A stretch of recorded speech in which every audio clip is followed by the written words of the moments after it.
Ryan. Absolutely. Seems to be Kevin Blackwood's MO here at Prestige Wrestling. He's been listening to this ovation.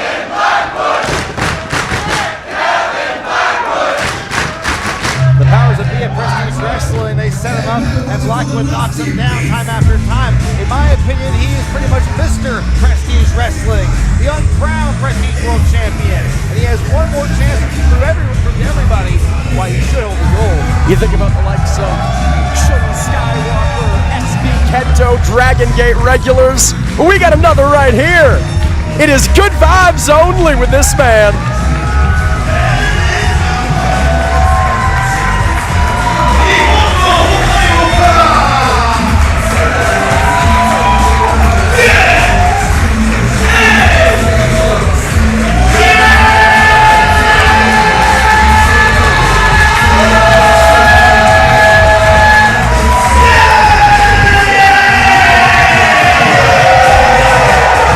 Of course, last saw KC here in Portland back at Reality Unfolds. A big victory over one Adam Brooks in a real show-stealing effort, Brian. Every time Kevin Blackwood's in the ring, it's a possible show stealer. Every match on the Roseland specifically is possible match of the year material on paper and in execution. The bell sounds and we are underway. KZ versus Kevin Blackwood here on our opening contest. Listen to this reaction. This is something that the fans here in Portland, they circle the date on their calendar. They come from miles around because Roseland is unlike any other venue in the Pacific Northwest. These shows are magic, Jordan. I'm so glad to be back here. I'm sorry I couldn't be here for Roseland 10, by the way. Well, we missed you, Brian. A big shout out to the third trifecta here of our Portland broadcast team, the one and only Cody Von Whistler. It's great to have you back. And for Kevin Blackwood, you know it's great for him to be back. A former West Coast boy, a native of Los Angeles, was telling me earlier on tonight just how much he misses this region of the country and how important these opportunities back on the West are for him to further cement himself. Blackwood is one of the most legitimate wrestlers up and down the West Coast, this or any coast in my opinion. I mean, he's the West Coast Pro Champion right now, and like I said, I think he should be a Prestige Champion or at least get some opportunities. He is a two-time West Coast Pro World Champion, as you mentioned, the current West Coast Pro Heavyweight Champion, combined 236 days under his belt. KZ's sitting a worm here. We've seen Scotty Too Hotty once before in the Roseland Theater. KZ, maybe a little bit of a too cool influence. One of his trademarks is KZ. He said it, he loves to have fun. He can turn it on and off like a switch when he's in the heat of competition. And it's mind games with KZ. Mind games that Kevin Blackwood is clearly having none of. He's trying to throw the aesthetic dribbler off his game, trying to sucker him in with this fun-loving, this adulation here from the crowd, paying dividends as KZ drops Blackwood with a neck breaker. Nice little blockbuster-like maneuver there. KZ saying it is too easy. Again, uses that fun-loving, those good vibes, those dance moves to his advantage here. Well, that's all going to make Kevin more upset, and I think that's going to be a bad time for KZ. You don't want Kevin to get angry because he uses that as another weapon in his arsenal. Kevin Blackwood, not exactly what I would call a fun-loving competitor. He's alpha bull, he's got a good nature outside the ring, but rarely do you see Kevin Blackwood bust a move. No, I wouldn't want to I wouldn't want to be caught in a submission by a happy, jovial Kevin Blackwood, much less an upset one. Whip attempted here, Kevin Blackwood using that advantage. It's cracked in the mush by KZ. Oh man, you can hear that all the way back. I almost felt it. Former Open Brave Gate, Open the Twin Gate, Open the Triangle Gate champion in his native Dragon Gate. Kevin Blackwood, heavily influenced by Japanese wrestling, recently went to the land of the rising sun in his first excursion. And you're seeing that strong style here, Brian. Back suplex. Boy, KZ was faster than fiber optic, but then Blackwood shut him down. He unplugged the cord.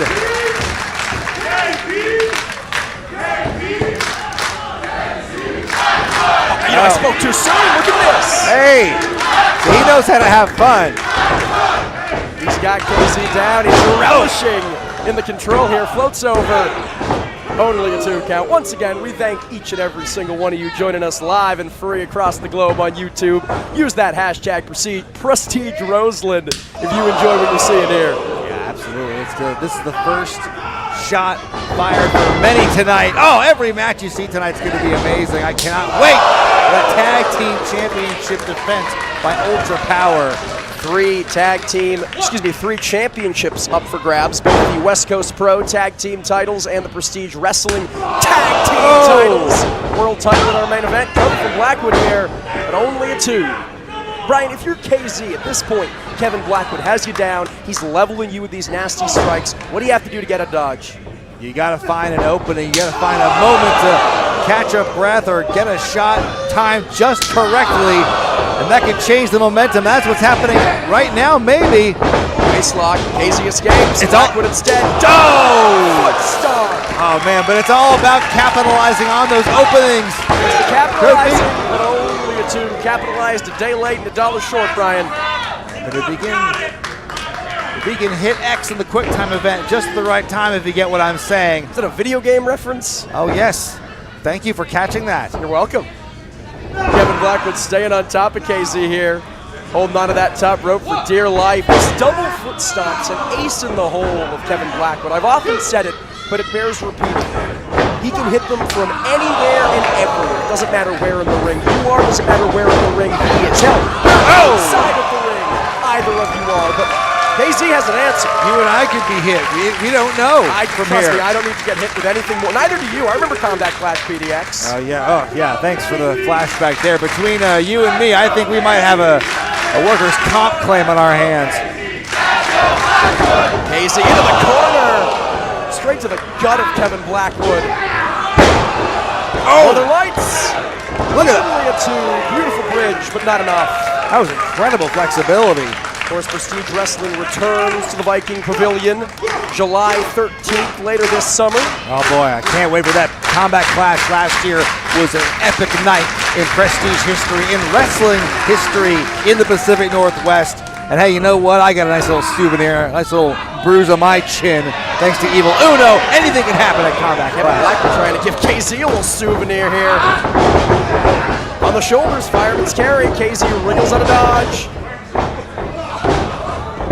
Congrats for a chaos theory, but Kevin Blackwood catches him with a knee. These two have done their homework, Ryan saying. Oh, that's what I was talking about. Capitalizing, knowing when to pick your spot. Oh, well. Folded inside out. Misses where Kevin Blackwood gets dangerous. There's the knee. There we go, not done yet. Oh! DVD means 1, 2, 3, no! Wow. You know what? One thing I've seen in my research with KZ, you can never count him out. He always finds a way to dig down deep and keep himself alive.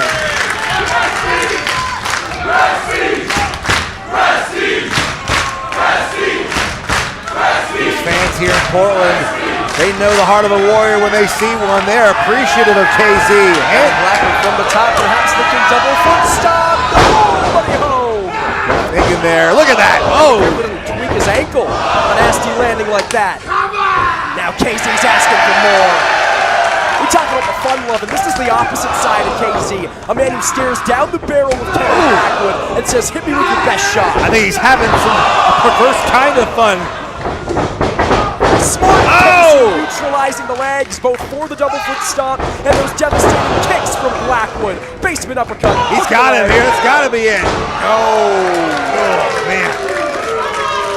You can see the frustration plastered on the face of KZ. He thought he had him there, Brian. Boy, this is listen to this, the caliber of action you're going to find at Prestige here, only in match 1. KZ now scaling to the top himself, thinking KZ time. His signature frog splash, with Blackwood there to meet him. Could have gone for a Spanish fly there. Going for it once again, perhaps a superplex. That's Blackwood got in mind. Scary prospects from up there. Yeah, it doesn't matter who's hitting the maneuver. Everyone's coming out worse for the wear after that. KZ very wise to beg Blackwood off, but Blackwood not giving him any room to breathe. Good way to land and recover as he came down like that. That was quick thinking, and that's got him back on the offensive here. Blackwood is muscling KZ up, but KZ, to his credit, he's staying sandbagged. Shots to the gut of Blackwood here. Oh my goodness. Oh, that was not a graceful landing. Check those watches, Brian. It is KZ time. Oh my goodness.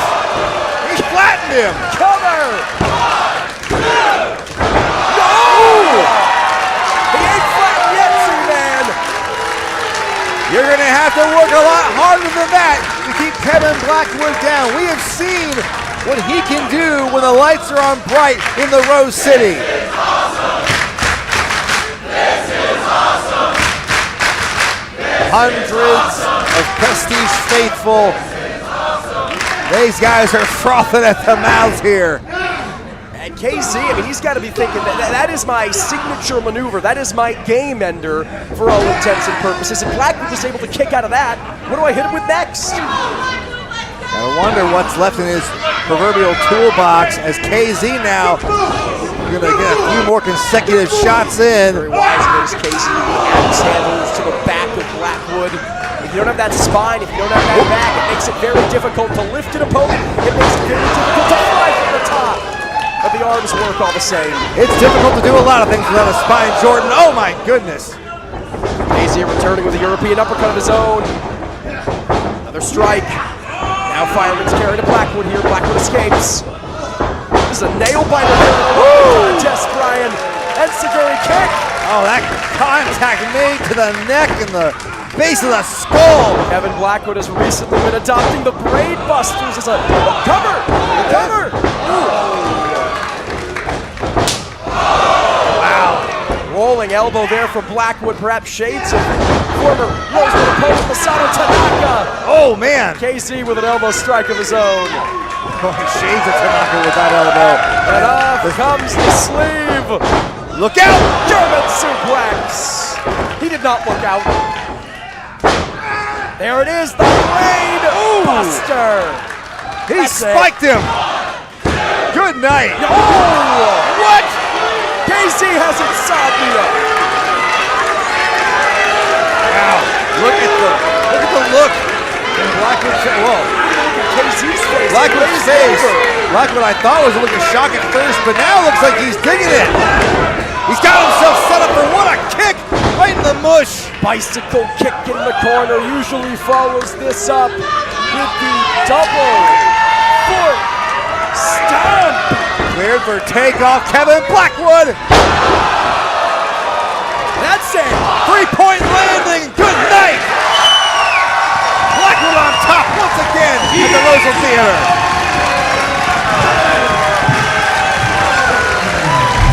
Well, Kevin Blackwood heads into Thursday of next week, April 17th. Prestige Wrestling's Nothing to Lose from the city of Sin, Las Vegas.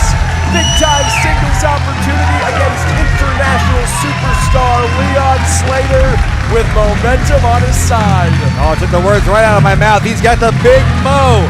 And with performance like this, after performance, after performance, after great fight, what else does Blackwood have to do to prove himself as the #1 contender for the championship? I ask you again, what's this man got to do after what he just did, standing up to KZ like that? Well, a victory over Leon Slater in a few days' time wouldn't hurt, but that's much easier said than done.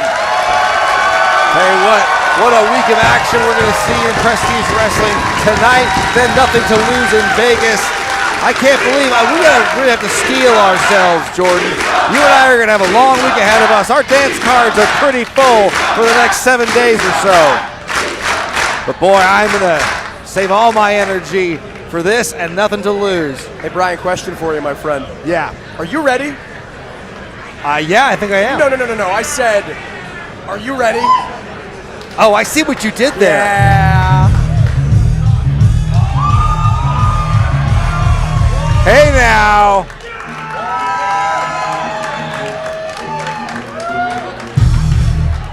I think some people appreciate this cut. Make some noise!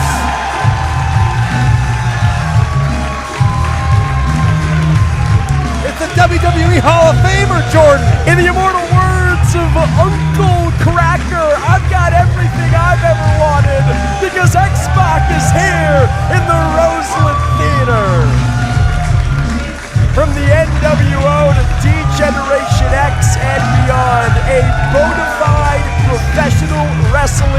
legend.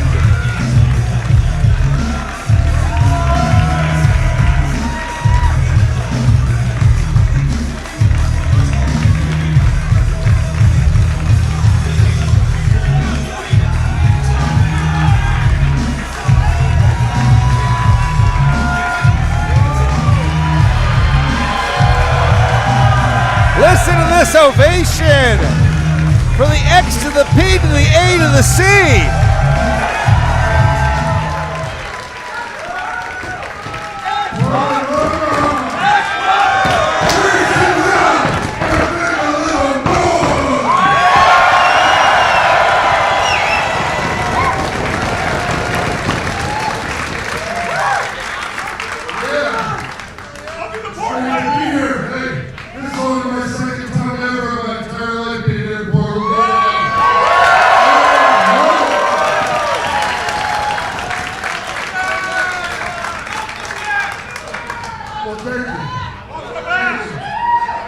And welcome to Prestige Wrestling 8th-year anniversary.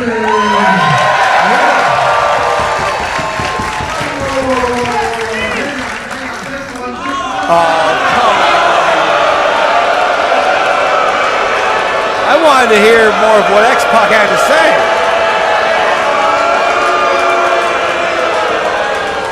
I mean, you know, Angel's cutting off the Hall of Famer X-Pac like that, that's gotta be one of the worst things I've seen him do lately. Just absolutely one of the worst things I've seen Alan Angels do to somebody else in a Prestige Wrestling ring. I can't think of anything else as of late.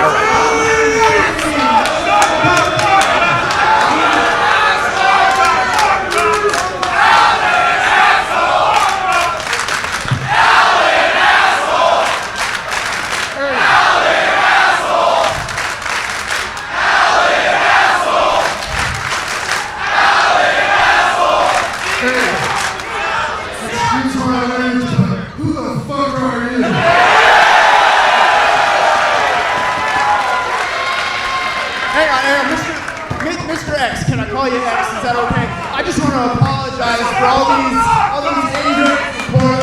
Shut the fuck up! Shut the fuck up! Shut the fuck up! Shut the fuck up! Shut the fuck up! Look. I'm just gonna keep this short and sweet, okay?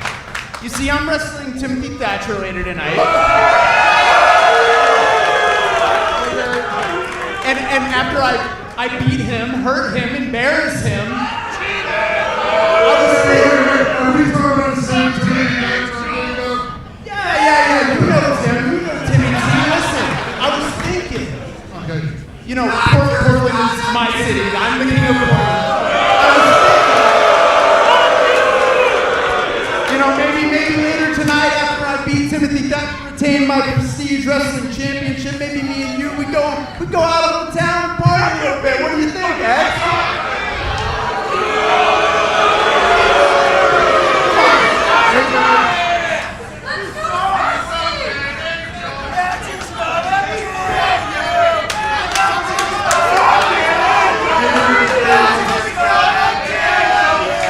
I'm all for everyone going and having a good time partying, but that's not me anymore, bro. So, like, you know what I was thinking? I was thinking we got 2 words for you. I don't think he wants to party with Alan.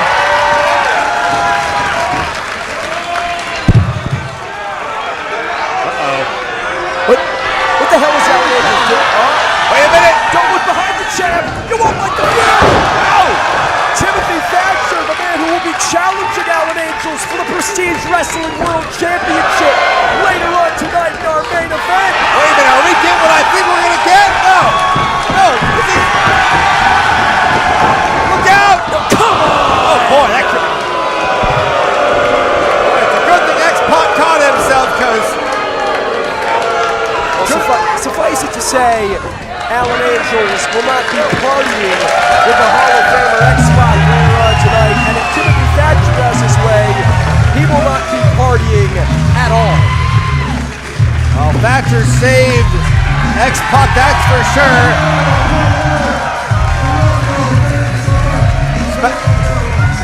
Special guest here at Prestige Wrestling. I mean, this is the place to be, Jordan. Whether you're a Hall of Famer, present, or a future Hall of Famer, this is where it happens. Roseland is magic. Well, right, Timothy Thatcher with the Prestige Wrestling World title in hand. That is a good point. He hopes to make it official tonight, but I gotta be honest, it doesn't look half bad. Could be prophetic, a vision of the future. If T-Thatch has his way. Well, listen, elephant in the room. We'll address it later on tonight. Clearly, I got a little too close for comfort the last time Prestige Wrestling came to Portland, Oregon. I apologize for my insertion. I apologize for my intervention. Not the kind of broadcaster I want to be. Alan Angels is a reprehensible human being. However, it's my job, it's my duty here behind the broadcast booth to keep it on the straight and narrow, to keep it impartial. Well, I couldn't believe what happened. I watched the footage, and all I have to say, Jordan, is that if I were there, I would have never have let Alan attack your neck. All right. I never would have let him attack your neck. Thank you to everyone who sent their well wishes. I appreciate it. I would have talked him down to your leg. You know, the neck is precious. You can afford a broken leg. What are you saying right now, Brian? Saying thank you to everyone for their well wishes. The neck is healing slowly but surely, and I'm going to do my very best tonight to keep it professional as much as possible. But right now, Brian Zane, it's not time for the Prestige Wrestling World Championship. It's time for the West Coast Pro Tag Team Championships. All right. The following contest is a tag team basketball war, and it is for the West Coast Pro Wrestling Tag Team Championship. Introducing the challenger. This is the team of Andrew Everett and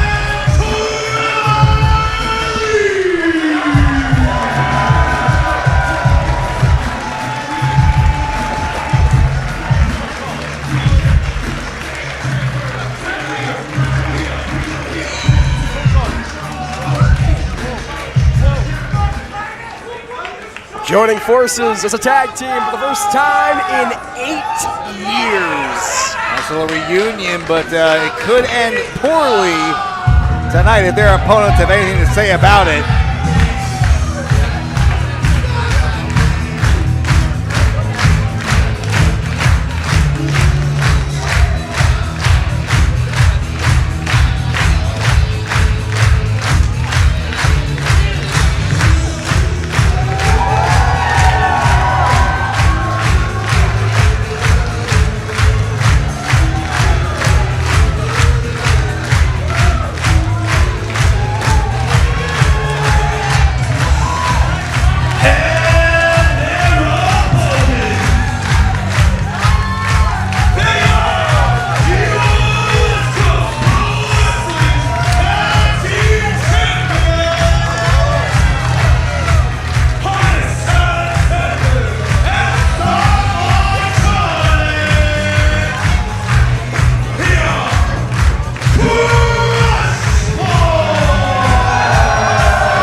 Clearly, Brian, as the entrance music states, Portland, Oregon, made for loving the Crush Boys. Crush Boys! Crush Boys! Right, the Crush Boys, Titus Alexander and Starboy Charlie, they are California born and bred, but they are beloved honorary sons here in the Beaver State. And it's an interesting dichotomy here, right? Andrew Everett and Trevor Lee, a tag team for much longer, much more big match, big-time tag team experience than the Crush Boys, who a year and a half ago were rivals, battling it out over the West Coast Pro Heavyweight Championship. Though they have more recent experience. They don't have the same type of tag team ring rust that Lee and Everett might have to contend with. That's right. There is that old familiarity with Lee and Everett, but like you said, it's been a while since they've been teaming on a consistent level, and I wonder if that is going to affect their fluidity against a team like the Crush Boys, who've really been killing it as of late, world-traveled. These guys are the team of the future, in my opinion. Successful defense against C4 in an impromptu bonus match. Back in Roseland 10, it's going to be Titus Alexander starting things off here against Trevor Lee. Talking about Trevor Lee here in the Roseland Theater. What a show stealer he had against one Kevin Blackwood for the West Coast Pro Heavyweight Championship back in Roseland 9. Remember that? Absolutely. We were there for Trevor Lee's debut. Nice bridge here. He can steal it. No.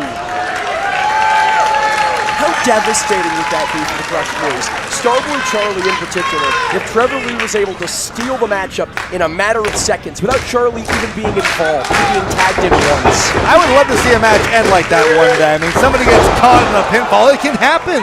The seconds in, you don't expect it. You get cocky. That is often the Achilles heel of one Titus Alexander, such an accomplished wrestler. Such a naturally gifted wrestler, but such a confident wrestler. And sometimes that confidence veers into overconfidence, and dare I say, sometimes that overconfidence veers into cockiness. Well, absolutely. Some wrestlers can get caught on the most rudimentary of moves. But look at that. Great agility by the future franchise. The future no more. He is the franchise. Shane Douglas be damned, says Titus Alexander. The Chaos Theory, perhaps. He calls it the beat. Oh! But Trevor Lee able to evade. Get double foot stomp. Man, few do it better than Lee. I mean, he and Blackwood, maybe. Calls that the cave in, but caught slipping by Titus Alexander.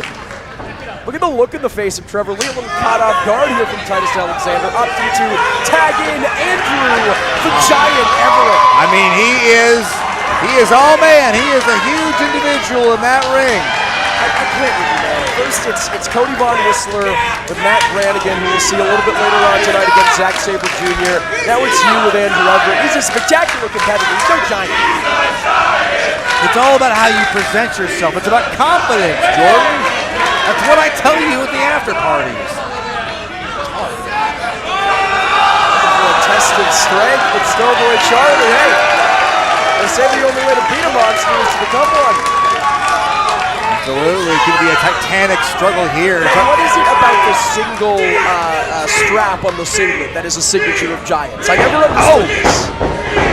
You see it with the Big Show, you see it with Andre. Right, you know, I don't know, I think it's part of that, that Giant lore, you know, think about the days of the Jack and the Beanstalk story. You know, I bet the Giant in that story had a single arm singlet. I thought it was more of a loincloth situation. It's neither here nor there. Starboy Charlie lands on his feet, waistlock. Andrew Everett maintaining control of the ropes, and Starboy Charlie makes it look so easy, man. Leapfrog, control of the ropes himself. This time it's Everett landing on his feet. My goodness! And another. Both men landing on their feet in sync. Brian Zane, we're in store for a good one here. I mean, it's more impressive that Everett did it because him being a giant and all. No. They don't make these big men like they used to. Something in that big man water here in Prestige Wrestling. Now Lee wants a piece. Get out! Andrew Everett makes the tag to Trevor Lee. You see these two are arguing here. Trevor Lee mouthing off to Andrew Everett. I mentioned it. They have not been a regular tag team. They've not been a tag team at all in 8 years, Brian. Well, Lee's not getting paid by the hour here. He wants this match he wants to defeat his opponents as fast as possible, and he thinks that maybe Everett's wasting his time. Spin kick there from Starboy Charlie, kipping up. Trevor Lee is also going to have a chip on his shoulder, right? Lost to Kevin Blackwood for the West Coast Pro Heavyweight Championship. And not just back in Roseland 9, but more recently in a West Coast Pro ring. Has had a lack of success in DPW. Everywhere and anywhere he has gone, to the top of the independent scene, he's really had yet to find his footing. Hopes to change that tonight by winning tag team. Crush Boys! Wow! Unbelievable! Starboy Charlie on the back of Alexander. Using Starboy as a projectile. Oh no! And right now, Starboy just got projectiled out of the ring, courtesy of Trevor Lee. It took a few too many seconds to pose. That is the inexperience. That is the youth of Starboy Charlie and Titus Alexander coming into play. Starboy, ouch! I would say I think he is the youngest competitor in this matchup, but I feel the kid's already got veteran experience. He's been wrestling since he was, what, 15? Talking about 15 years old. Trevor Lee and Andrew Everett met each other for the first time when they wrestled one another in Andrew Everett's father's promotion at 15 and 16 years of age, respectively. Right. So these two cats go back a very long time, Ryan. Look at this. Oh! Drop kick there from Alexander. Dare I say, one of the most picturesque in the business today. Puts the likes of Kazuchika Okada and Randy Orton ashame. Cover. Only a 2. Drop kick that nice is just one of the many reasons he's had so much success here and in Japan. Of course, competing in Marvelous Pro Wrestling as a part of their relationship with West Coast Pro. Several tours of Japan under the belt of the franchise. Oh! Andrew Everett. Wow. Gorgeous springboard with Crafty Lee taking Starboy out of the occasion. Oh, that's and spinning. now a PK. That spinning heel kick, I'm sorry, Jordan, that was a thing of beauty, the way it connected, and tell you what, that telltale pole, these wrestlers have to watch out for that. We have seen it take out a couple of people in the last couple of years here at Roseland. It has been the proverbial thorn in the side of one Jaden the Unbelievable. Of course, teaming with Amira later on tonight to defend the Prestige Wrestling Tag Team titles against the Midnight Hero. Now it's Andrew the Giant. Andrew Everett slowing down the pace, keeping Titus Alexander from making the tag to Starboy Charlie. Andrew Everett, of course, competing at the first ever Roseland event back in 2019. Cover. Oh, unsuccessful in a scramble match. Hoping to get his win back here tonight. I was actually part of, not the official Prestige events, but I was part of the pre-show. We did a screening of Ready to Rumble here in this building. Oh! Alexander looking ready to rumble, but gets dropped with a drop toe hold. And a super kick. Orange Cassidy showed up for a minute. It was great.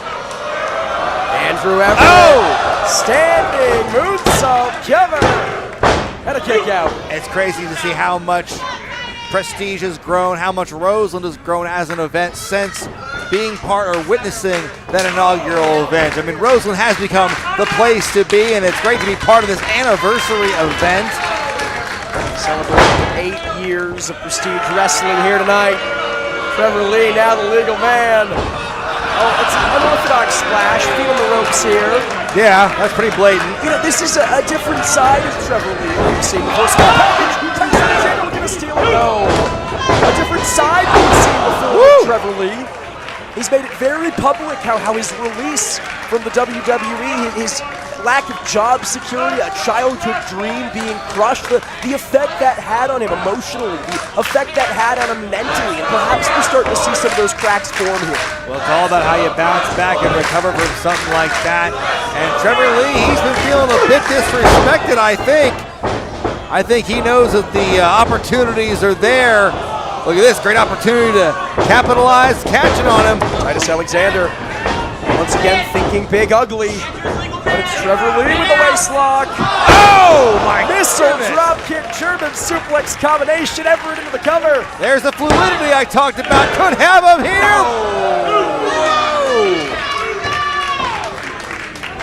Andrew Everett has got to stay in his head, man. He's got to make sure that the resilience of Titus Alexander doesn't get the better of him here. This match has gotten intense. Good on Alexander to withstand what's frankly been quite the beating so far in this matchup. Trevor, a stranger tag team goal. This helped TNA tag team goal before. Trevor Lee with a cheap shot here. Grabbing at Titus Alexander. Hoping to keep him in position for Andrew Everett, but it's not to be. Look at that!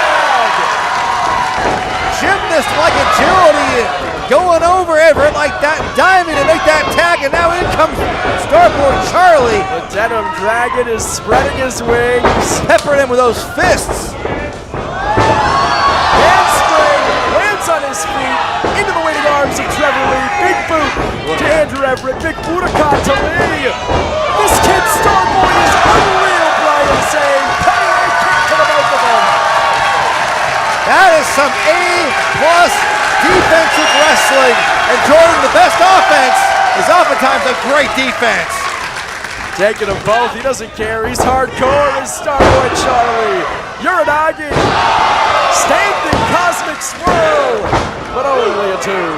I mean, he knows how to find those moments to really shine. I mean, he's an underdog every match he's ever in, but he finds ways to come out on top, and the proof's in the pudding. Where's Starboy Charlie going to be a part of our return to Portland, Oregon, Thursday, May 15th, in association with West Coast Pro. That is Conquer the World from the Cleveland Armory. Hopes to remain West Coast Pro Tag Team Champion heading into that event, but unsuccessful in Dutton and for Everett. Chris Alexander, now the legal man. Great to see Starboy thriving the way he is in wrestling, coming back through adversity and the injury he suffered some time ago. Oh! Big boot here from Everett. Up and over goes Starboy. Oh my goodness, Alexander to that right in his face. Talking about right to the face. Starboy Charlie now scales to the top. I don't think he's legal, Jordan, but he's in the opposite corner. Referee Devin Campbell, we give him a lot of guff here in the booth. He's got his hands full with this one.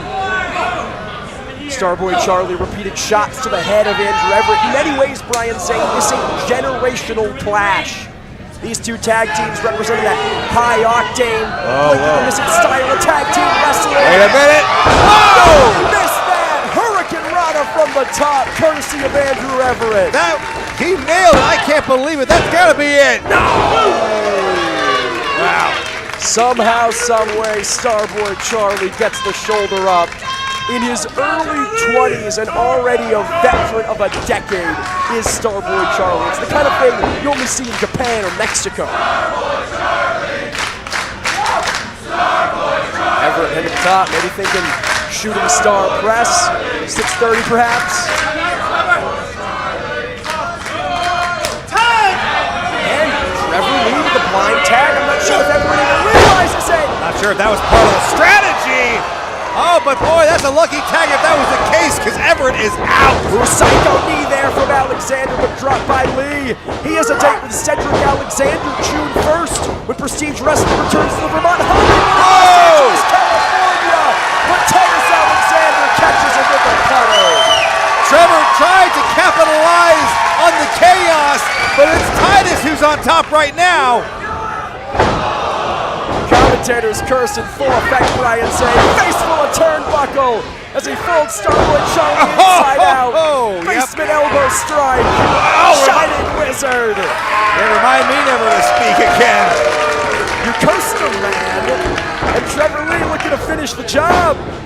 Oh boy, this could be it. Sit out powerbomb. No. Hurricane Rana. Oh, spiking him on his neck is Andrew Everett. Coming from Lee. Broken up by Starboy, and I think that was the only recourse. I think that was the only intervention that saved the Crush Boys, the West Coast Pro Tag Team titles. Starboy and Titus are going to have to dig down deep and invoke the spirit of the team that they were named for, bestowed upon them by the Crush Gals.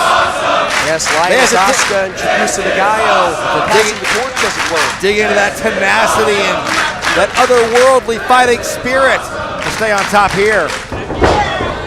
Trevor Lee and Starboy Charlie, two athletes known for that risk taking, known for that explosive offense, excuse me. Just duking it out here.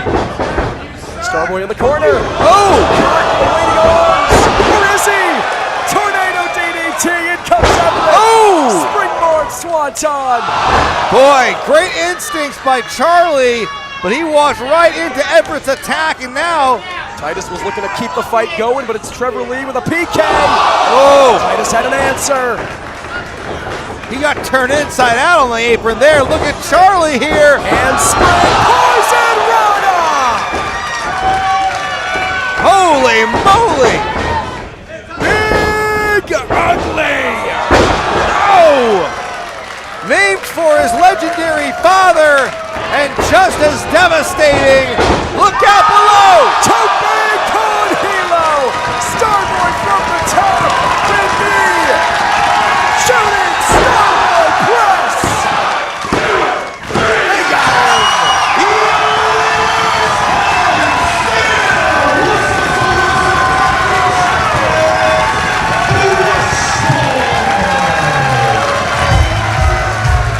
saying this is one both of us were looking forward to. Suffice it to say, the Crush Boys, they had to lay it all on the line against Everett and Trevor Lee. But future, sometimes, somehow, someway, beats past. Still, your West Coast Pro Tag Team Champions. They live to fight another day, another notch added to their belt, another great entry in their resume to show why they are the team to beat on the West Coast. In fact, any coast, I would wager. Well, there's one other team around here we'll get to later tonight. That's probably the better one, in my opinion. Boy, and you can see there the body language.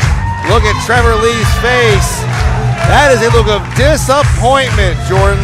Trevor Lee has yet to find his footing here in the world of independent wrestling, post-corporate purgatory. You can see angry, disillusioned with Andrew Everett, perhaps felt that getting the band back together was his way back to the top. Hey, it wasn't to be. They did pretty good for their first match back together, you know? Not good enough, says Trevor Lee. Crush Boys were looking for the show of respect. Trevor Lee's too busy mouthing off at his old friend, tag team partner.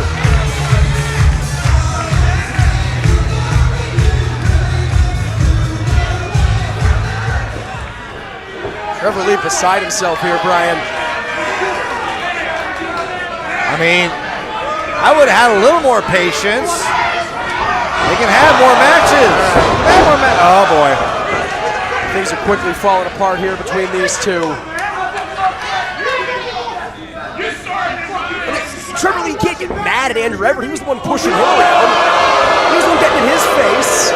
Now this is just something that should be taken care of in the back. They shouldn't be airing all this dirty laundry out in front of God and everybody. It's great to have Andrew Everett back in the Roseland Theater. Suffice it to say, the reunion of he and Trevor Lee, perhaps a one-night only affair. I can only hope they didn't get any merch made in honor of it. What do you collectors on? Yep, he wants to hold on to that box forever. Box of shirts. A real Simon and Garfunkel situation here tonight between Andrew Everett and Trevor Lee. Prestige Wrestling fans, at this time, we want to give a quick shout out to our gold members here on Patreon. Prestige recently launching our Patreon, and thanks to great subscribers like Justin Goodson, Isaac F., Dustin James, Ryan Hansen, Corey Osborne, Shalinga Bangol, Gunn, Calvin, Overflow, Alice Hoffman, Mega Freddy 25, Lloyd Lee, Neil Wilson, Allison Brown, Stuart McFarland, Scott Erickson, Josh Lanoy Brown, and David. We're able to bring to you even more Prestige Wrestling goodness. Head to patreon.com/Prestige Wrestling to find out how you can support exclusive perks all up and down the line. That's right. Tell you what, nothing quite like the experience of being live for a Prestige event, but hey, being a Patreon member is the next best thing. Four-way action on top as Ho-Ho Loon makes his Prestige debut. The man who put Chinese wrestling on the map. The following contest is on Field Boys Schedule 1. Introducing first, making his way around the ring from Hong Kong, China. He is the Hong Kong Superstar, Ho-Ho Loon. I mean, Jordan, this is a guy who grew up in Hong Kong. There was no wrestling scene there. He had to form his own path. He traveled to the UK, to Japan, to Taiwan. He learned his craft there, came back to his homeland, and started something from the ground up. That's how important this man is. A Cruiserweight Classic competitor, as well as what many fans might know him for. From the CWC to the Roseland Theater, Ho-Ho Loon just can't stay away from the color purple.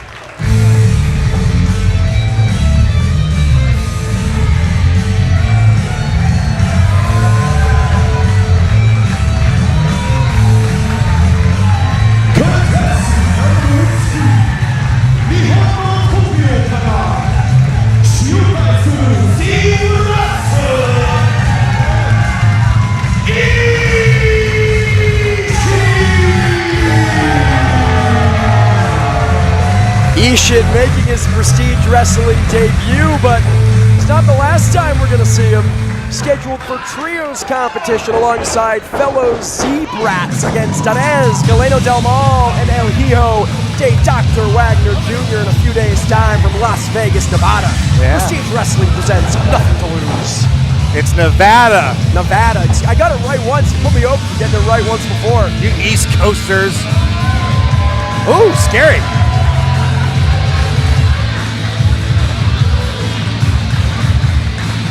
And contesting number 3, the only booster winner,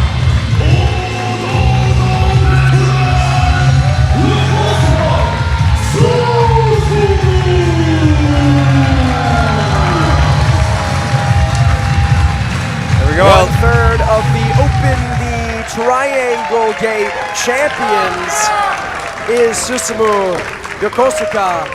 And Brian Zane, there's one more piece to this puzzle.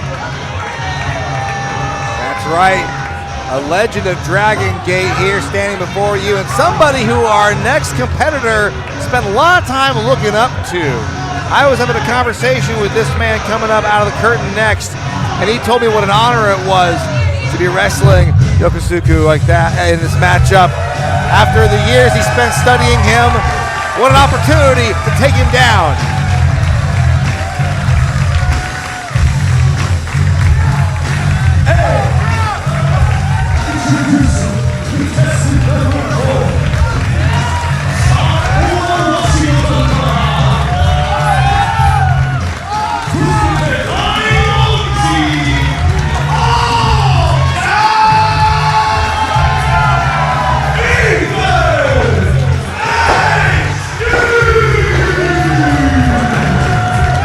It has been a true rebuilding phase for Ethan HG. Missed 9 months of action due to a ruptured meniscus. And since then, forgive the pun, Brian Zane has hit the ground running. That's right, Ethan is the odd man out in here in this matchup. The only one who's not a part of Dragon Gate, but I gotta believe that a win here could get him a front row ticket to Japan and be part of Dragon Gate. Yeah, one of these things is not like the other, but make no mistake, one of these things still very much belongs. Ethan HG has proved as a pillar of Pacific Northwest professional wrestling, a pillar of prestige wrestling over the course of nearly the entirety of the past 8 years, that he has the chops to hold his own against some of the very best in the world. Absolutely, he has been in this game for about 2 decades now in the Pacific Northwest. Former Defy Tag Team Champion, former DOA Champion. I mean, he's really done it all here. Ishii, with a show of respect to Ho-Ho Lude and begrudging Ethan HG, looking for the same here from Yokosuka. That's a very intense looking handshake. This is the guy I'm looking forward to seeing in this matchup. Ishii is a bruiser. He's a very fast individual, but he hits hard. Can't wait to see him really do his thing in this matchup. Well, Ethan HG was wise to be skeptical here. Cheap shot to Susumu. And I'm not sure how wise that was of Ishii. For all the size and the power that this man might have, perhaps not the brains to back it up. No, I mean, he's a fighter. Like I said, he's intense, but he might not be in the right frame of mind. But perhaps looking forward towards Nothing to Lose, April 17th in Las Vegas, Nevada. there you go. Now you're getting it. Teaming with the Z-Brats to take on the Lucha Trio.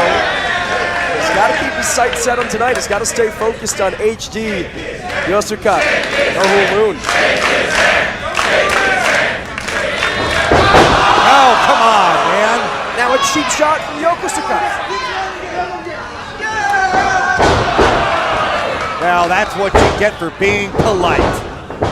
She off the ropes, as he said, Brian Zane, no doubt, hoping to earn his own way into a Dragon Gate ring. Cover here. Clothesline there to Ho-Ho Lude. Oh, disaster kick to Yokosuka. Ethan HG has been all across the world, spent several months training alongside the great Kali in India.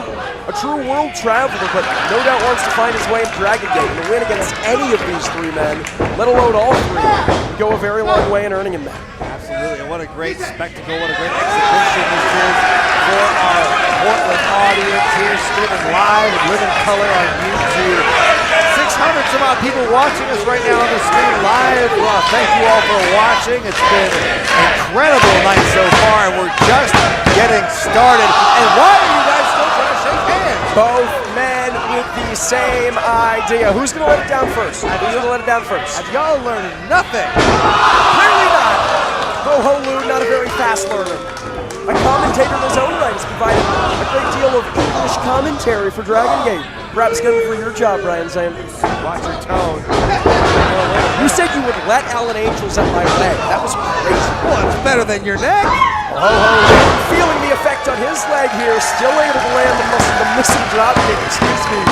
Sending Yokosuka outside the ring, and now Tope Suicida, but leg swept by Ishii. Again, it's a cliche, but it's a cliche for a reason. You need eyes in the back of your head in a four-way match like this, Brian. Give credit to the folks in the front row. They had quick instincts. Rake in the back here. Again, we love each and every single one of you watching around the globe. Here live and free on YouTube. You gotta head to PrestigeWrestling.net, whether it's Oregon, California, or anywhere in between. We gotta see you here live in person. Trying to go the way of the pacifist here. They're trying to ingratiate themselves to their opponents. It's interesting strategy. I mean, you often see this in multi-person matches, temporary alliances, right, Brian? Yeah, sometimes you hug each other in the middle of the match. Ishii dropped. Ethan HG. Standing moonsault. All cats, you can recognize that in any language. Yokosuka looking to steal the pin, but HG having none of it. They were supposed to be friends, Brian. Go, well, Ethan HD hoping to stand out amongst the rest of the field, just like Rory McIlroy in the Masters this weekend. Ethan HG, he doesn't want a birdie. He wants a hole-in-one.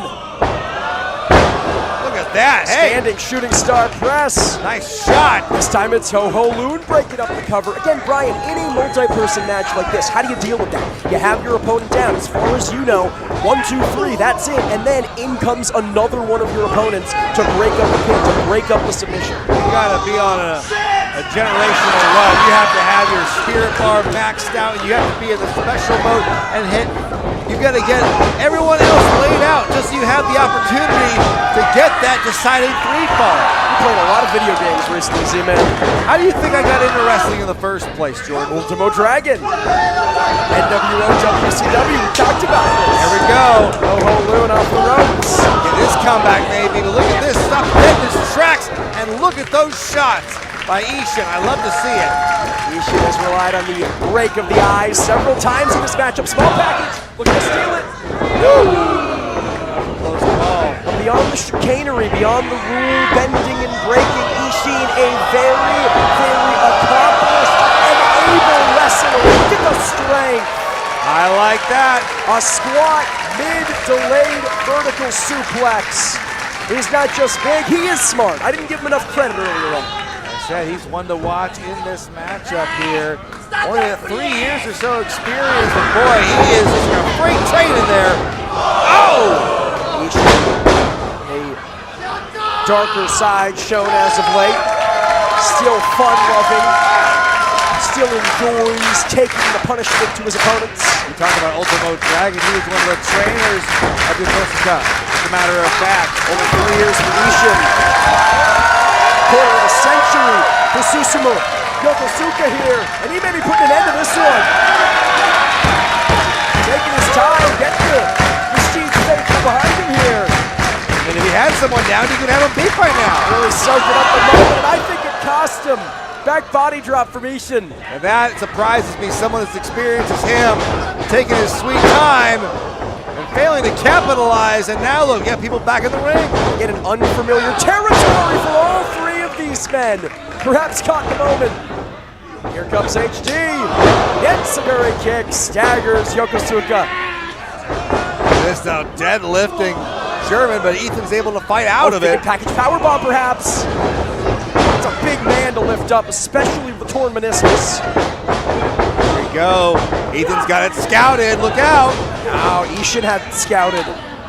Depositing HG on that top rope here. Flurry of shots here from HG. He's looking to fly, Brian. Yes. Oh my goodness, cracking the back. Double stomp to the back, and now the package powerbomb. What strength. That's gotta be it. And it is.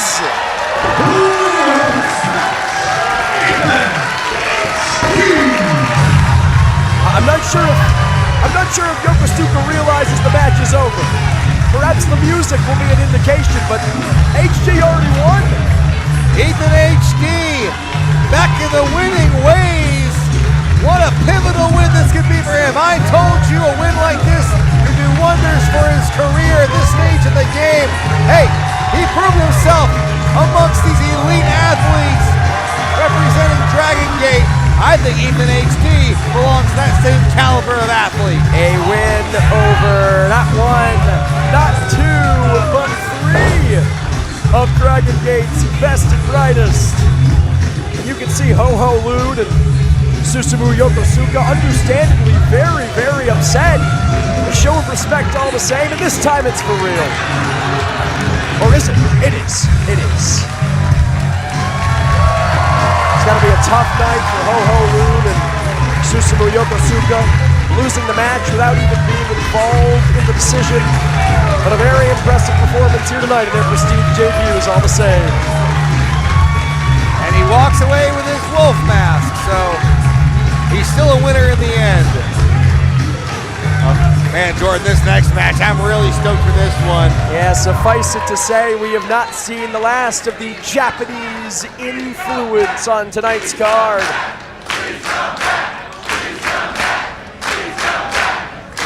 As up next, Stardom's Azumi makes her Prestige Wrestling debut.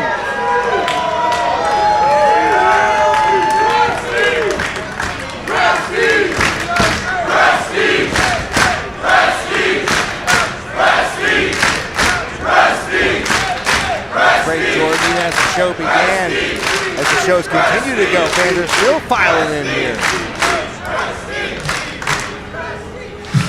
What a hot ticket town this is in the Rose City. And we're gonna get a match, Jordan, that I think could steal the show tonight. Hyan returns to the Roseland Theater after a breakout performance in three-way action against Smiley Kylie Ray and Masha Slamovich back at Roseland 10.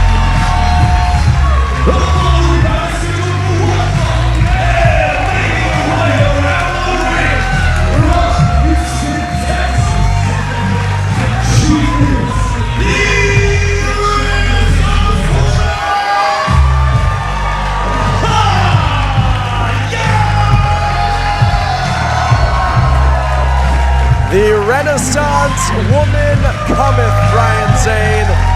She said herself heading into this one, Azumi, from the land of the rising sun to Roseland, you faced everyone.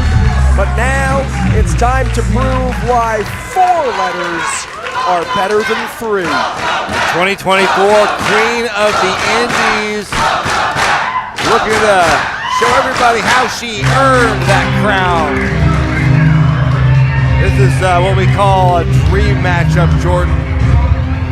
Hyan, I think one of the worst kept secrets in women's wrestling, if you get my drift. Somebody who I think everybody agrees, you know, has got great things in her future ahead here, going against one of the brightest stars in all of Joshi wrestling here in Azumi. Speaking of bright, look at that jacket.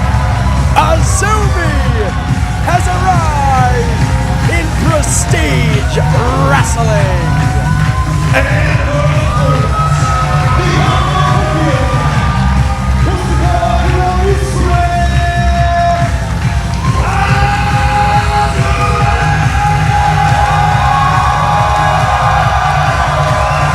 know, Brian, we talk about Prestige Wrestling's upcoming event in a few days' time, April 17th, free right back here on YouTube. It's going to be nothing to lose from Las Vegas.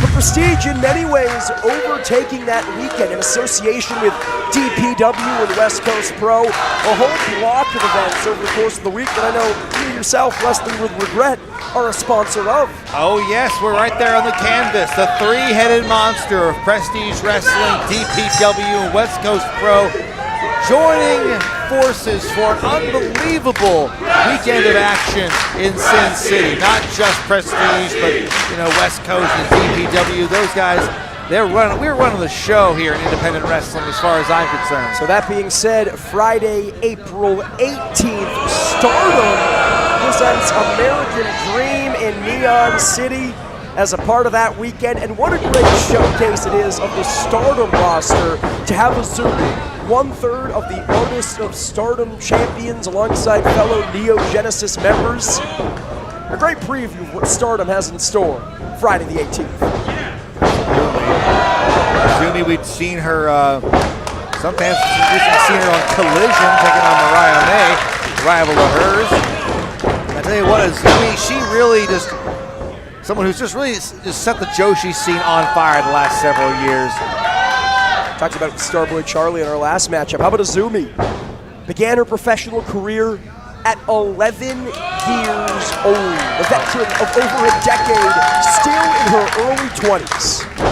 That's pretty remarkable. And she has really proven herself amongst the best and brightest, I think. Look at this, that's why we have her here in Prestige. Hyan, though, looking to steal it. I want to take this moment to give a quick shout out to Matt Turner and Rob Goodwin of the Stardom cast for help with notes heading into this one. Best in terms of Stardom information, Stardom content in the podcasting world. But Hyan, he's not taking this one lying down. She heard that ovation for Azumi. She knows what a special moment is to have her here at the Roseland Theater, and frankly, cover. I don't think she cares, Brian saying.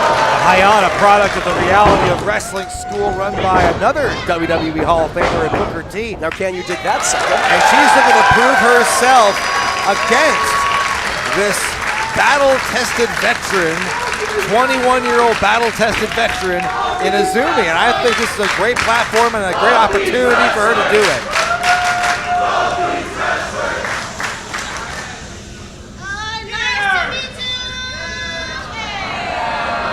For the show of respect. From the four-way just moments ago, Brian Zane. I mean, handshakes and weddings, you just can't rely on them in wrestling.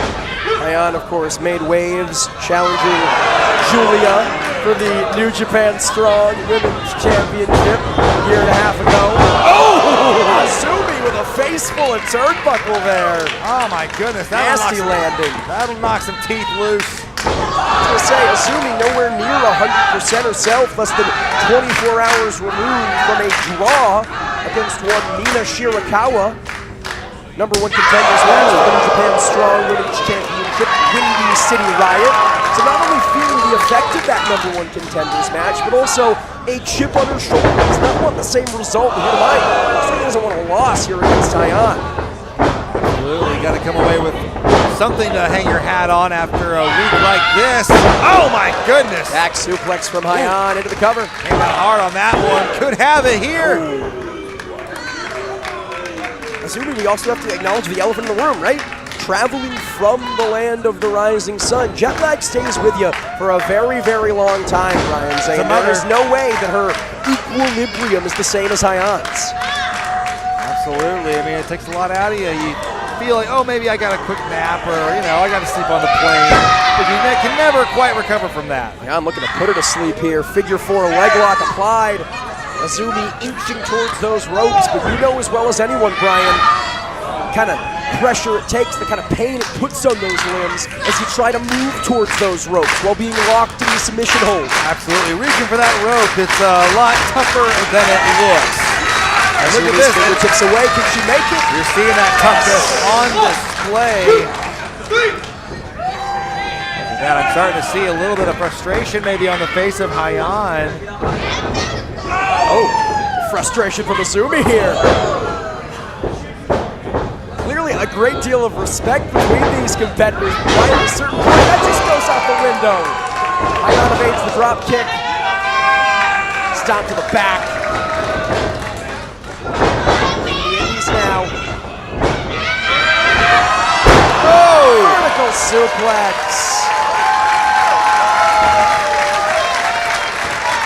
Here she is, tenacity personified. She is relentless when she gets in a groove. Azumi fighting her way out of that Indian deathlock here, and now scaling to the second. They're gonna fly with the high speed girl and a missile drop kick. So much momentum, it took Hyan off her feet, brought her back on her feet, and then took her down again. Cover. Ooh. Very good combination for offense for Azumi. Tell you what, these fans, they love her here. Armbar cinched in here from Azumi. We know she loves to employ several arm-based submission maneuvers, several arm-based offensive maneuvers. The numero uno, the Amethyst Storm, La Mystica. Hold on, nobody home here, no water in the pool. Double stomp has proven with mixed results, I think, across the board here tonight. Man, Azumi, handful of hair here. Showing some aggression against Hyan. I mean, look at what we're showing you here with Prestige Wrestling. You're seeing some of the greatest action, the best of stardom. Seeing Hyan at a high level here. You can only find it here at Prestige. Very, very dangerous positioning, Brian. Very precarious for both of these women. Oh, it's a long fall down. There's a lot of things you can hit on the way down. Hyan now with control. Boy, nasty opening landing there for Azumi, but Hyan has got to capitalize. the way her head snapped back and hit the canvas upon landing, that was 6 shades of brutal, Jordan. She's looking to follow it up. Call that the CT knee. Call that the Falcon Arrow cover. No! Hold on, Brian. Chuck Taylor told me nobody kicks out of the Falcon Arrow. You'd be surprised. Azumi's still very much in this thing. Great deal to prove after Windy City Riot last night. A great deal to prove heading into American Dream in Neon City next week in Nevada. Got a lot of, from the looks of it, a lot of Japanese fans watching here using the hashtag Prestige Roseland. No doubt supporting Azumi, and look at this! Look at the torque on the hip joint! Oh my goodness! Such unorthodox submission offense here from Hyan, but Azumi. Oh, that hurt just watching. Azumi able to wiggle her way out of dodge. And if you're Hyan, what's the next move here, Brian? I mean, I would continue to strike. I wouldn't let up. Don't even give her a chance to breathe. Here we go now. Going for that beauty sleep. She's got Azumi up. Azumi's almost dead weight. No, Azumi may be playing a little possum here. Kick wiping Hyan clean out, but Azumi unable to follow up. Just collapsing here, Zay. Now back up to her feet. I mean, those strikes are what have brought her to the dance that have made her one of the best. She's got to be leg, cardio. Jumping suplex, beautiful bridge. Not off. We are in that deep water territory, and it really comes down to conditioning and mental acuity. Who's going to make the next mistake? Oh, brutal. La Mystica applied. Tilt-a-whirl head scissors. And now the armbar. Oh, J-Rolla armbar. The Amethyst Storm. Foot on the bottom rope. Hyan manages to break the hold. Gonna roll out of the ring perhaps. Any sort of escape, any sort of recourse here. Boy. That arm bent in some unnatural angles. I would not want to be Hyan right now. And Azumi follows her to the apron. Look at the evil intentions Azumi have here on the outside. Very little margin for error when you're up there. Look at Azumi begging for it. Trading strikes back and forth. Azumi now, the German suplex. That would be disastrous. That would be cataclysmic for Hyan, especially at this juncture, Brian. Look at the desperation in her eyes. I think she saw her life flash before her eyes there for a moment. No! Oh! Lands her face first! Oh my goodness! That is where the size and leverage advantage of Hyan pays dividends. And this one may be all over, Brian. We just saw an Azumi pancake on the apron there. And right now, Hyan could be going for the finishing touch. Azumi somehow back up to her feet. Okay. After that, still back up to her vertical base, following Hyan back up to the top rope. I don't know where she's getting this from. Drops Azumi, but Azumi back up once again. You can't keep her down. Keeps fighting back like Florida. Avalanche arm drag. She could snap on her like a gator's jaw here. Talking about Florida, Azumi pumping up the heat. Oh! Double foot stomp. Oh, right in the ribs. I don't think we're seeing any mixed results here, Brian. Or are we? Goodness gracious. How did Hyan kick out of that? Instinct alone, perhaps, from the Renaissance woman. She says that 4 letters are better than 3. She's well on her way to proving so. Oh. Azumi maybe thinking Canadian Destroyer here. Job to block it, sandbag your opponent. Jack Look at knife. this roll up. No, Azumi with a roll up. Now thinking Azumi sushi. Oh, Hyan reverses the momentum, nearly stole it. Man, such quick back and forth. That's where the conditioning and the training comes into play. Those reflexes. My goodness, she just broke her in half with that spear. Saying you can have all the conditioning and training in the world. When Hyan hits you with a spear, you're down. You're gone. Both these women are laid out. At what point you just kind of flip a coin? It could be anyone's match at this point. Resting, resting, resting, resting, resting. Again, forgive the cliche, forgive the corniness here. It's anyone's match. But truly, the real winner are all of us, privileged enough to watch it. Hyan and Azumi, 2 of the very best in the world, doing battle here at Prestige Roseland 11.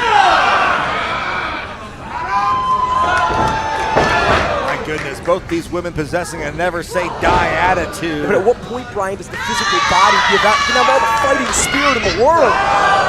At a certain point, the form quits on you. Your physical body quits on you. I guess we're gonna have to see whose body gives out first. I couldn't even land a prediction on this one, Jordan. I mean, these two, this matchup is something else. The physicality here has just been unreal. Hyan again thinking beauty sleep, handful of hair here. But Azumi evades. Oh! Big boom! With authority. Good night, Azumi. You're about to get some beauty sleep. But reaching for that top rope. Ooh, knee. Now again, Azumi has had an answer for every time, every way in which Hyan has looked to lock in that beauty sleep. There's that resourcefulness. That's what's kept her in this thing. Resourcefulness from Hyan here. Backslide, no. Oh my goodness. Azumi reverses the powerbomb. All of her body weight on Hyan. That did not go the way Hyan wanted, and this could be her undoing. Double underhook. Canadian Destroyer. Well, that's gotta be it. It is.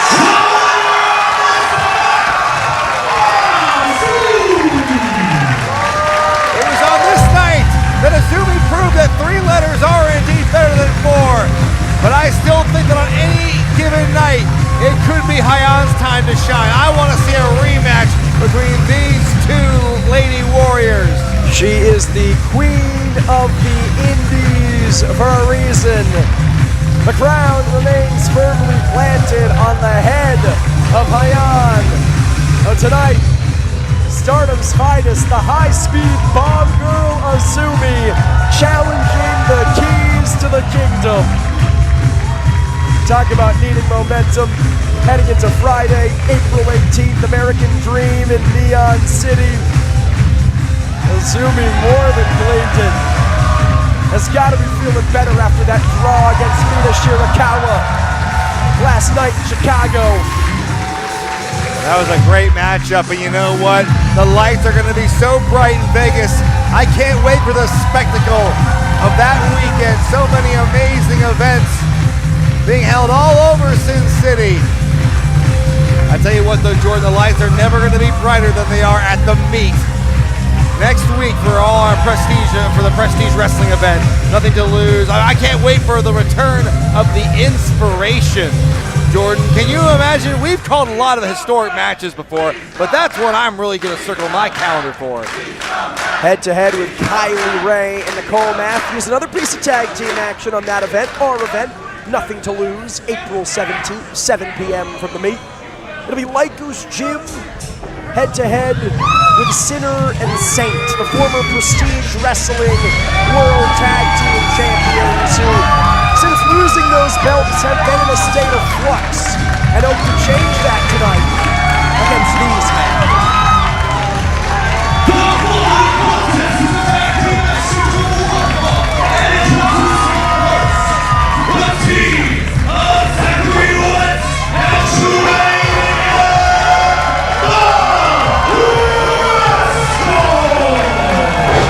Smoke him if you got him. Zachary Wentz and Trevor down here together in the Roseland Theater for the very first time, and suffice it to say, a much warmer reception than the last time we saw the Blackwood Theater against the Motor City Machine Guns. Some love for Evie, some love for Devin. Oh! Devin just, he's got no good. Well, we can't all be Jordan Castle. Rascals! And the Rascals have been tearing it up all over the country, all over the world. We're thrilled to have them here once again at Prestige Wrestling. And it's time to get cozy. Because Sinner and Saint, the former champs, are here.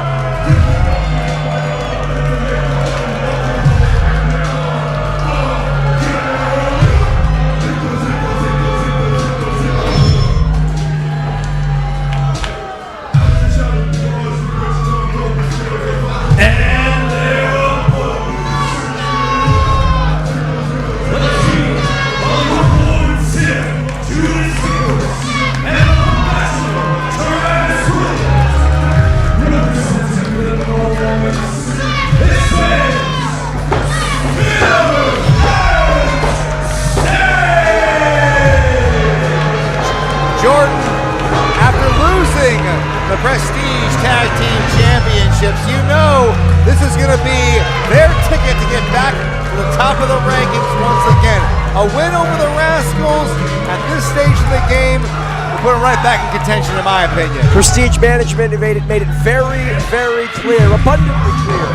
If Travis Williams and Judas Icarus ever want to challenge for those Prestige Wrestling Tag Team titles ever again, they have to beat the Rascals. This is must win for Icarus and Williams. Fuck you, Saber! Fuck you, Saber! Fuck you, Saber! Fuck you, Saber! Fuck you, Saber!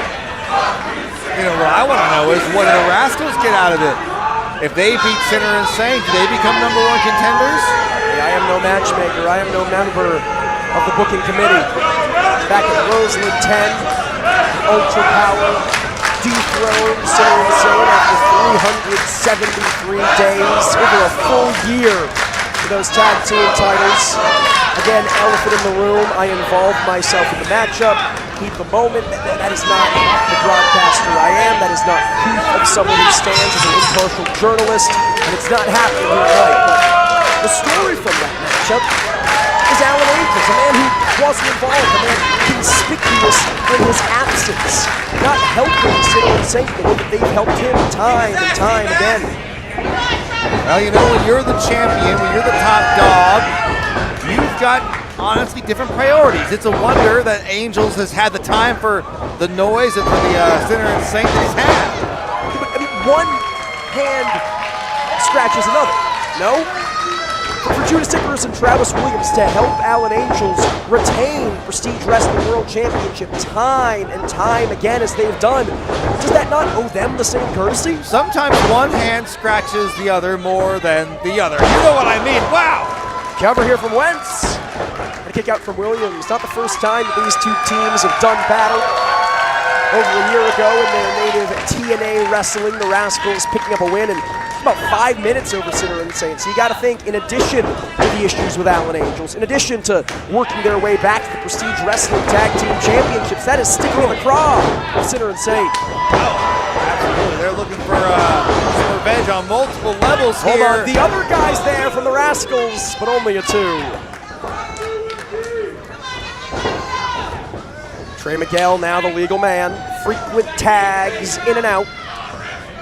And talk to the people a little bit, Brian, saying, why is that so important? Why is that, as I say time and time again, such a signifier of great tag team wrestling as William grabs the leg of Wentz? You gotta know your partner like the back of your hand, and you gotta give them time to catch their breath and maintain their energy levels. Well, that's one way to give your partner a moment. That's one way to give your partner an opportunity. Cover here from Icarus. And that's what's so frustrating about Sinner and Saint, right? Tremendous tag team. In between those ropes, there are very, very few who rival them. I'd say the Rascals are some of the few. But it's the underhanded tactics.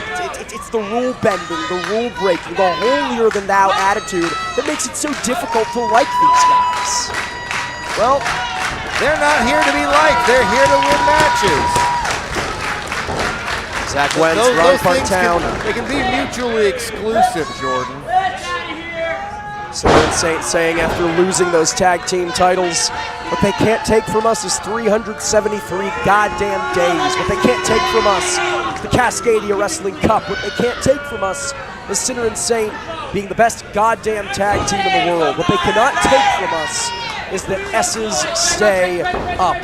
Zach Wentz, foot on the bottom rope, forcing the break. Oh! Such smart wrestling there from Williams. Gives the break as necessitated by referee Devin Campbell. Instead of backing off, giving Zachary Wentz any space to breathe, drops the knee, drops the boot on the hand. That's very smart. He's attacking multiple body parts, too. He's making Zack think about a lot of different painful places right now in his body.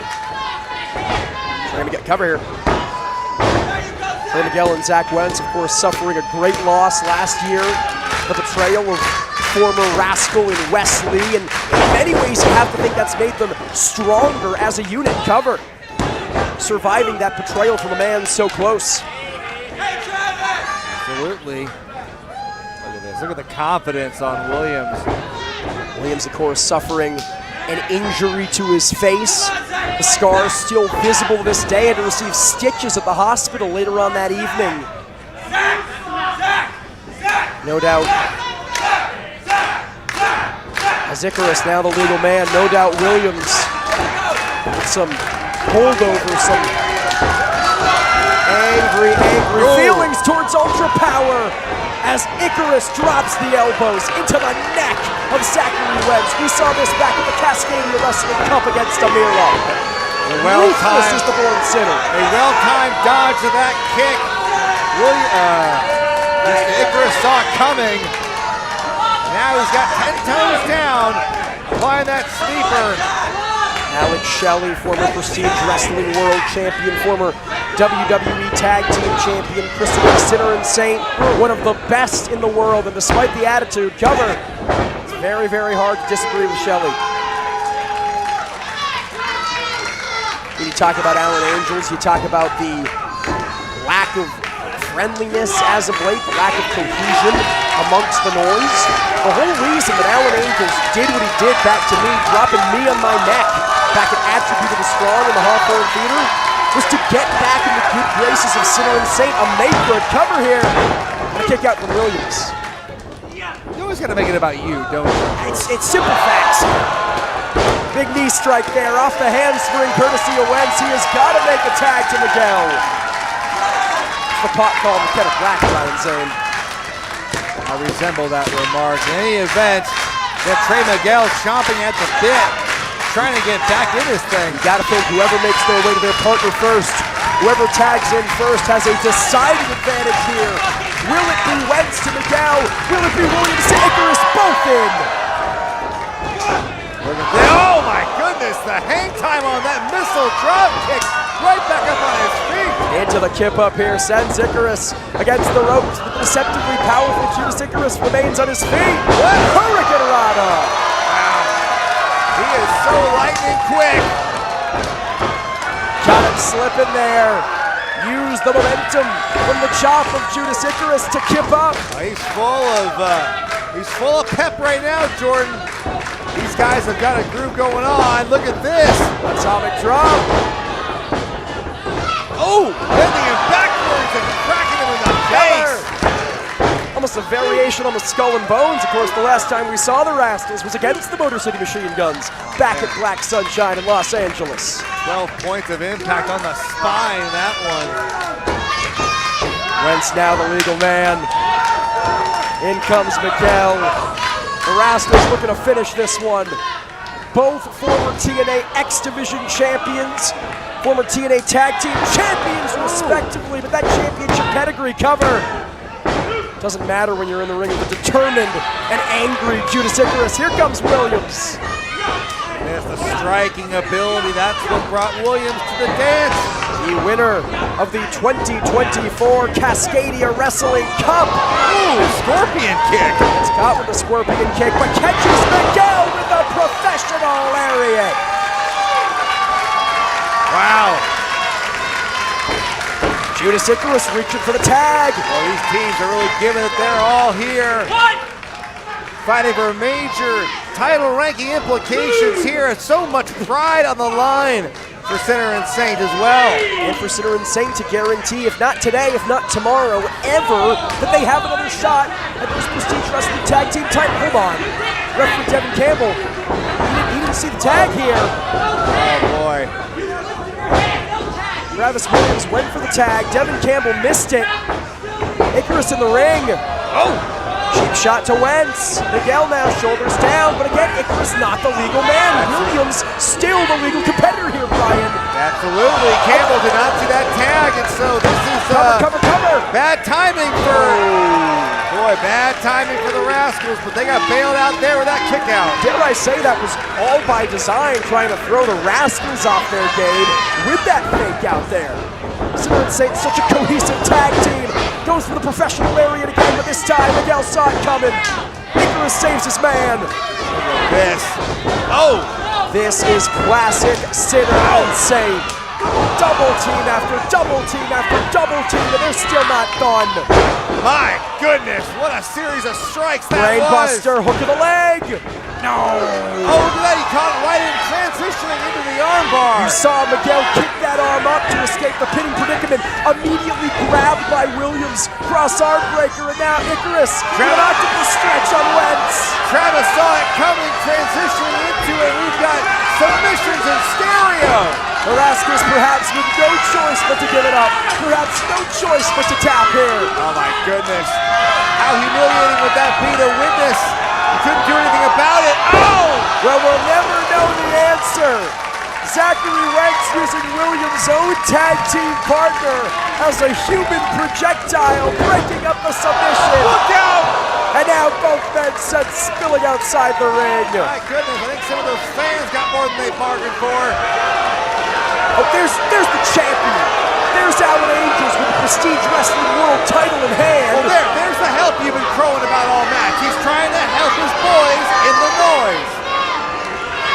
Well, listen, Now fair is fair. Take the belt, Travis. Come on, he's helping you. Travis Williams, Judas Icarus, they were upset Alan wasn't helping them before. Uh-oh. But it's a day late, the dollar short. It's too little, too late, Brian saying. Uh-oh. Travis Williams spent a moment too long considering it, and now caught in the spine buster. Oh, no. Super kick. Boy, Angels has not had the best run of luck. Smoked by the Rascals. Not tonight, anyway. Oh, boy.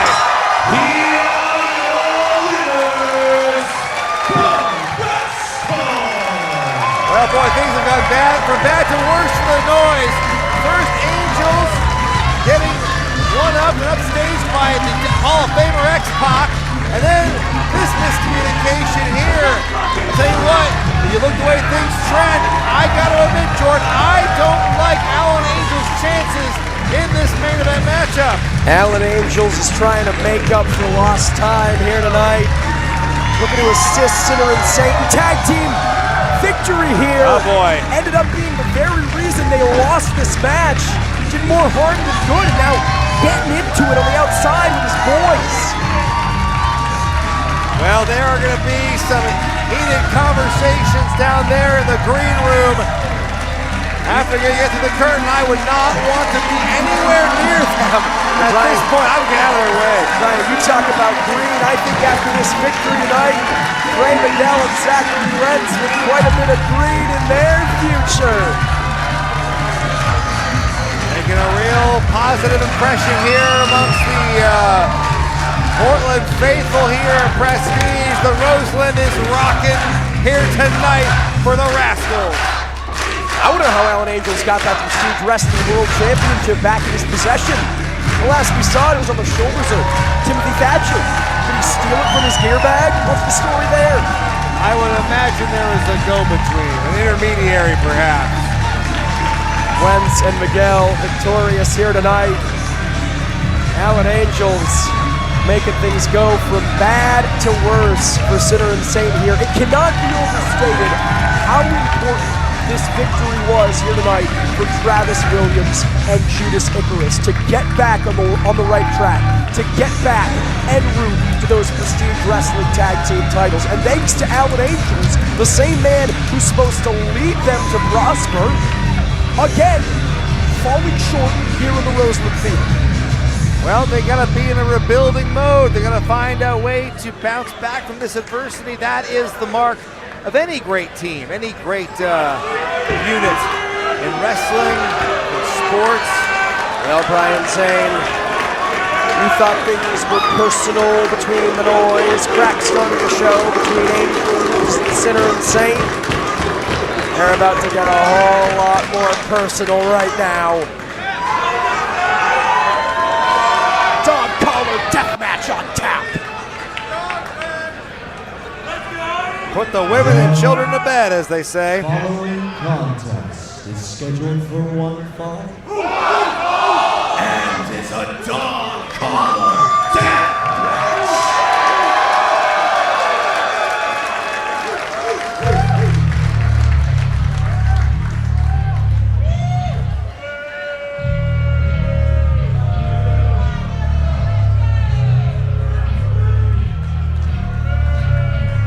It was back at Roseland IX that DREXL tried to call it a day.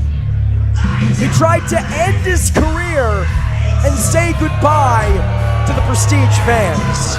Elliot Tyler did not give him that luxury.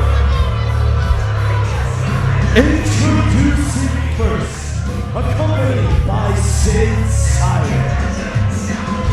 From Lander, British Columbia, Canada. He is according to tradition. This is Elliot Tyler. Since then, Elliot Tyler and his new recruit, his new heavy, as it were, DREXL's former best friend, Sid Silem, have made it their mission to eradicate DREXL from Prestige Wrestling. They said if he wants to hang it up, he's not going to do it of his own accord. That's right. Tyler was not going to let sleeping dogs lie. He wasn't going to let DREXL do his retirement speech and the schmaltz and the emotion or any of that. He wants to make a statement. He wants to make an impact. He wants everybody here to remember his name. And what better way to do that than to silence and to eradicate a Northwest institution like DREXL. Hold on. Uh-oh. Oh boy. We gotta make sure these fans, hey, I remember my first beer too, guy. Why don't you sit down? That guy's just got to be a fan, all right? That's all I'm saying. Look, Brian, it was back at Roseland 10. Conspicuous in your absence. You claim it was some type of vacation. I think it was because you were too scared of the Devil's Playground Deathmatch. Matt Tremont and DREXL with a measure of revenge over Elliot Tyler and Sid Silem. Victorious on that night. Sid saying, DREXL, you only did it because it was deathmatch. You only did it because it was hardcore. You couldn't do it in a normal wrestling match. That's exactly what DREXL was about to do back at Attribute of the Strong, only for Elliot Tyler to intervene. That brings us tonight, a dog collar combining these two men. Till death do they part. The first recorded dog collar match in wrestling history was on June 2nd, 1979, here in Portland, Oregon. It was Buddy Rose versus Tim Brooks. It was a violent, bloody affair, and it makes sense, Jordan, that here, for DREXL, who was one of the last students of Buddy Rose, to take on this hated rival in a match as brutal and as unforgiving as this.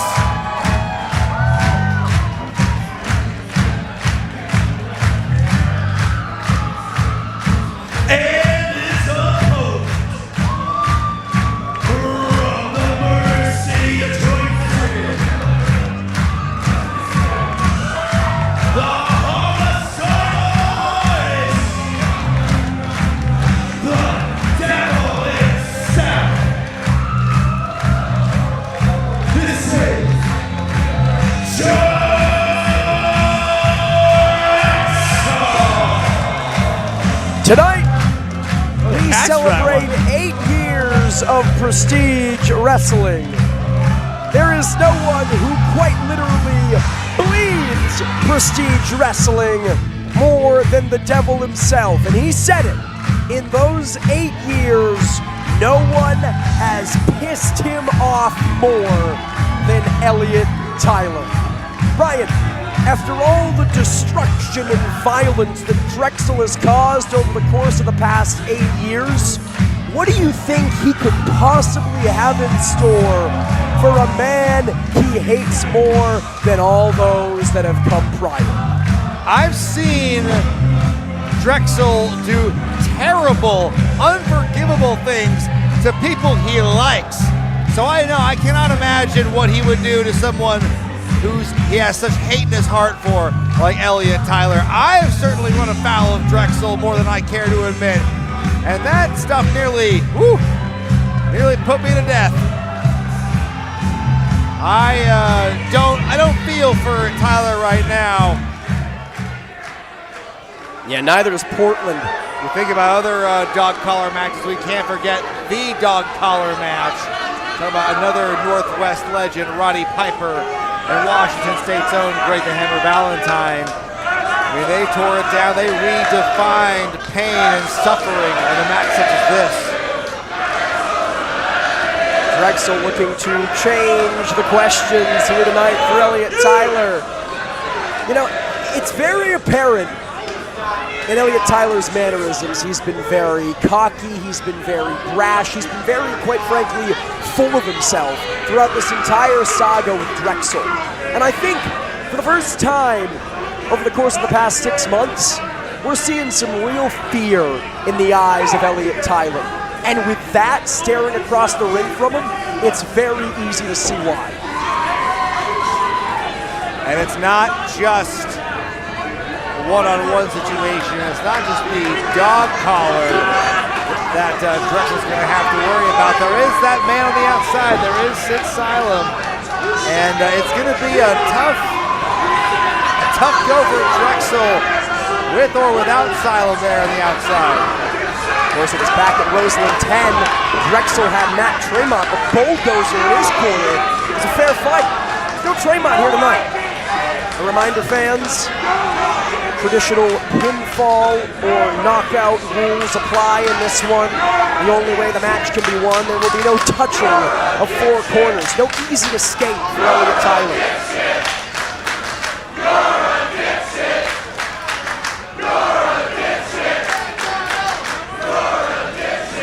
Not sure I've heard that one before. I don't dislike it. I'm not against it. Elliot Tyler really milking this here, Z-Man, really taking his time.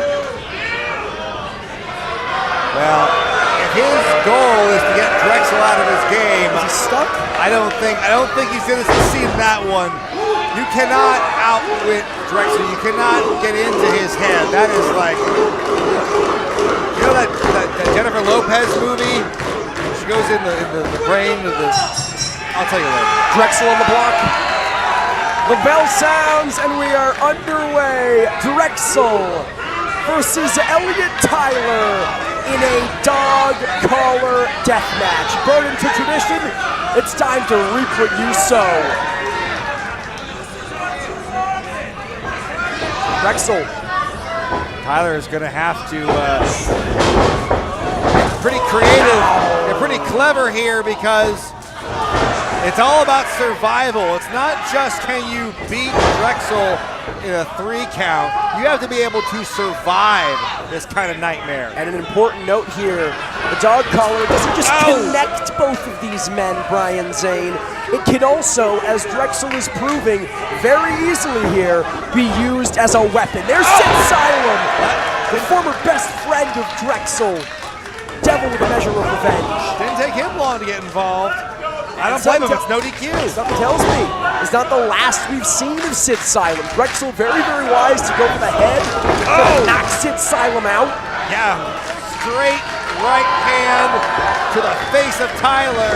Elliot Tyler, plain and simple, at a decided disadvantage. He is swimming way above waters that he is familiar with. His only recourse is Sid Silem. His only recourse from where I stand is the numbers game. Especially with that man, that heavy, that corner, being DREXL's former best friend. Excuse me. Right, Tyler does not have the experience in the realm of hardcore the way that DREXL has. I mean, this is a night off for DREXL. Dog collar raked across the mouth, across the eyes of Elliot Tyler.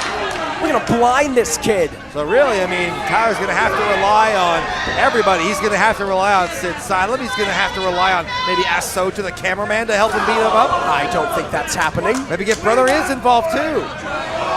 DREXL marching Elliot Tyler around ringside, squishing his face into the corner post. Is Widowmaker here on security? We can get him involved. I'm sure Elliot Tyler would want everybody in the Roseland Theater to help him beat up DREXL. Oh my goodness. Sending Elliot Tyler careening into those floor seats.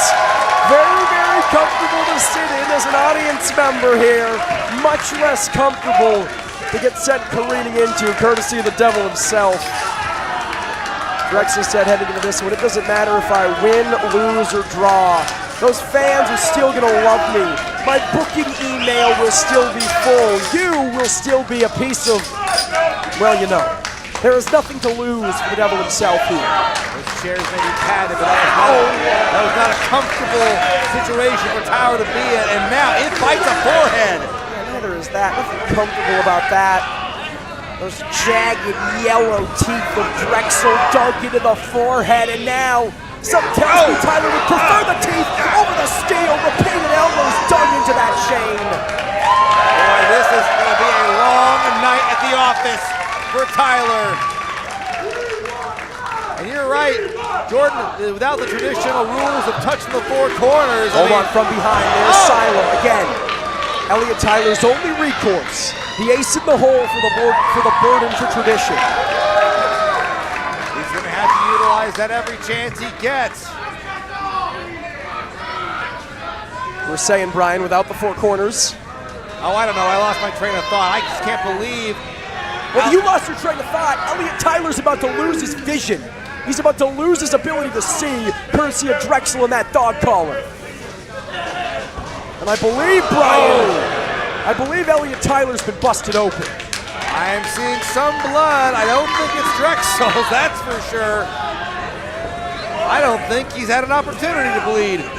But sure enough, the crimson mask on the face of Tyler. He's going to have his way with Tyler in the most uncomfortable way possible.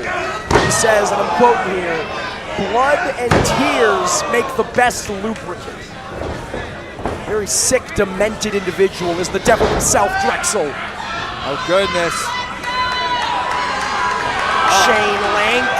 Oh! across the already bloody forehead of Elliot Tyler. You think there's any part of Tyler that's regretting Roseland 9, that's regretting not just letting DREXL bow out gracefully as he was attempting to do?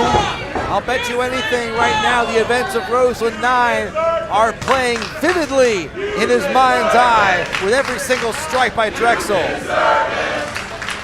Trio woe here from Tyler. No. Oh man. No, we've seen a lot of attacks to the face thus far, but Ryan, this is another level, man. Man, he's trying to secure him to the tree of woe, much in the same way I tried to secure a Christmas tree in my family vehicle last year. He's choking him. He's choking the life out of Tyler with that dog collar. And it had the same results that choked me too. You know, we often say, Brian, it's hyperbole, right? It's classic of commentators to do so. We say, oh, he's gonna kill him, this is murder, this is that.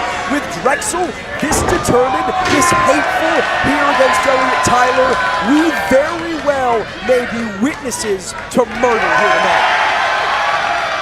Let's not get too ahead of ourselves. I think DREXL might have got ahead of himself. We got a head in the corner post with a steel chair. Well, this is going to be Tyler's, I think, best opportunity. If you want to really put this old dog down and you want to paint an end to DREXL's career, now is the time. Very, very wise of Elliot Tyler. It was DREXL who introduced that steel chair from under the ring, using that dog collar, smash it against his face. Corner post already hard enough, especially the ones here in the Prestige Wrestling ring, Brian. Those jagged corner edges. There's a square-shaped ring post. Those are the ones you gotta watch out for. Elliot Tyler. Oh boy. Something out of a horror movie here.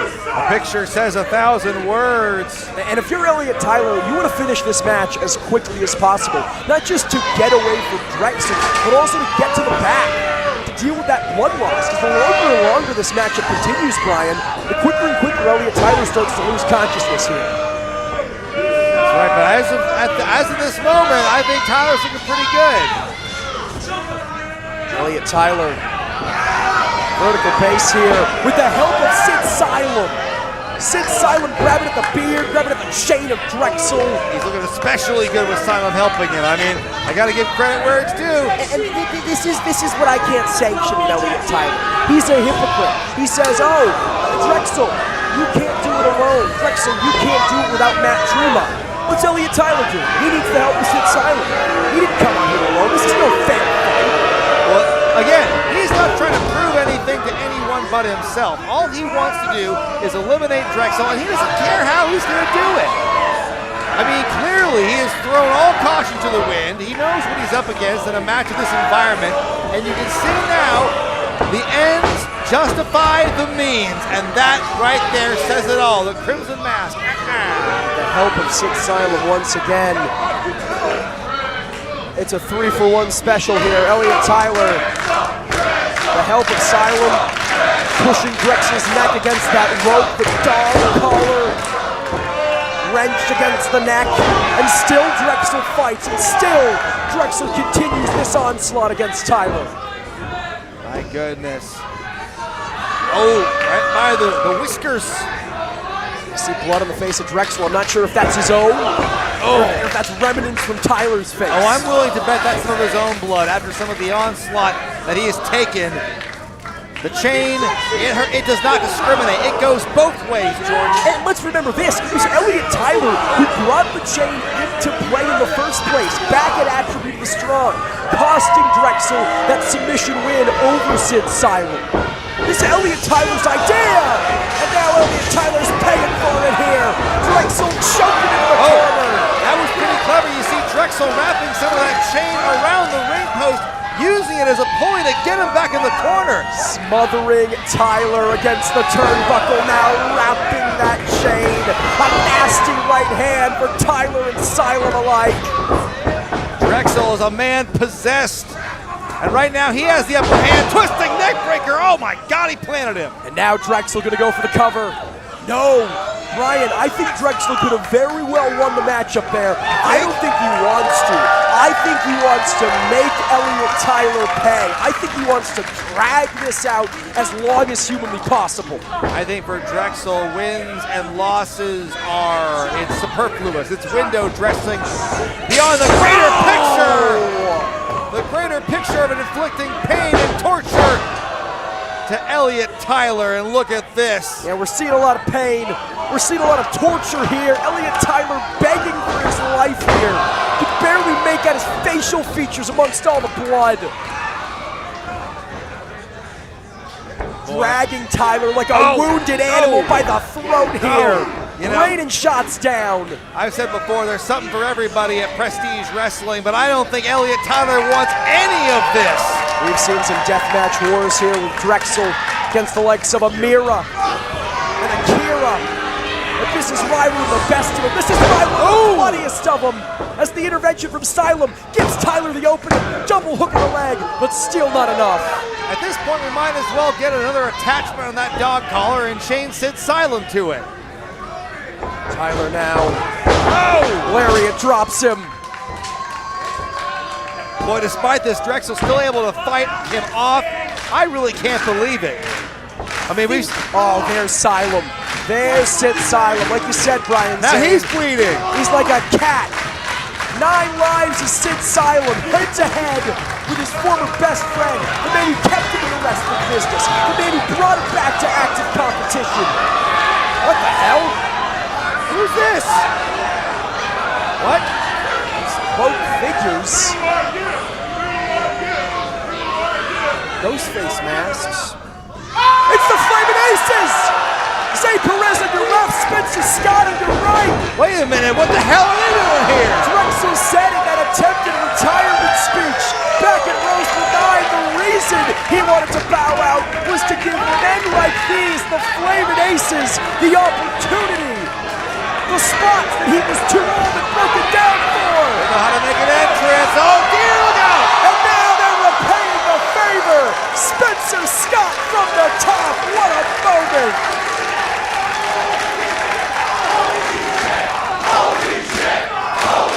And you can see the look on Tyler's face that I think he realizes his plan just went up in smoke, courtesy of the Flaming Aces.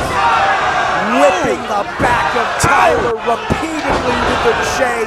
This is what you get, I'm sorry. It might be sick, it might be inhumane to say, seeing this happen to a human being, but after everything he said, after everything he's done to DREXL, this is his just desserts here, Zane. Hey, I'm not disagreeing with you. Man! Neckbreaker. The Aces making their Roseland debut in one of the most impactful ways possible. Cover from DREXL here. No! And a kick out from Tyler, and I think that speaks volumes, Brian Zane. Earlier on, I said that DREXL was keeping the punishment going as long as possible. Even DREXL knows that it is in his best interest to finish this match as quickly as possible. What else are we going to see in this matchup? We've seen all sorts of weapons with a chair coming into play now. We've seen the ghost face mask. It's a DREXL, but Brian, we know the devil well.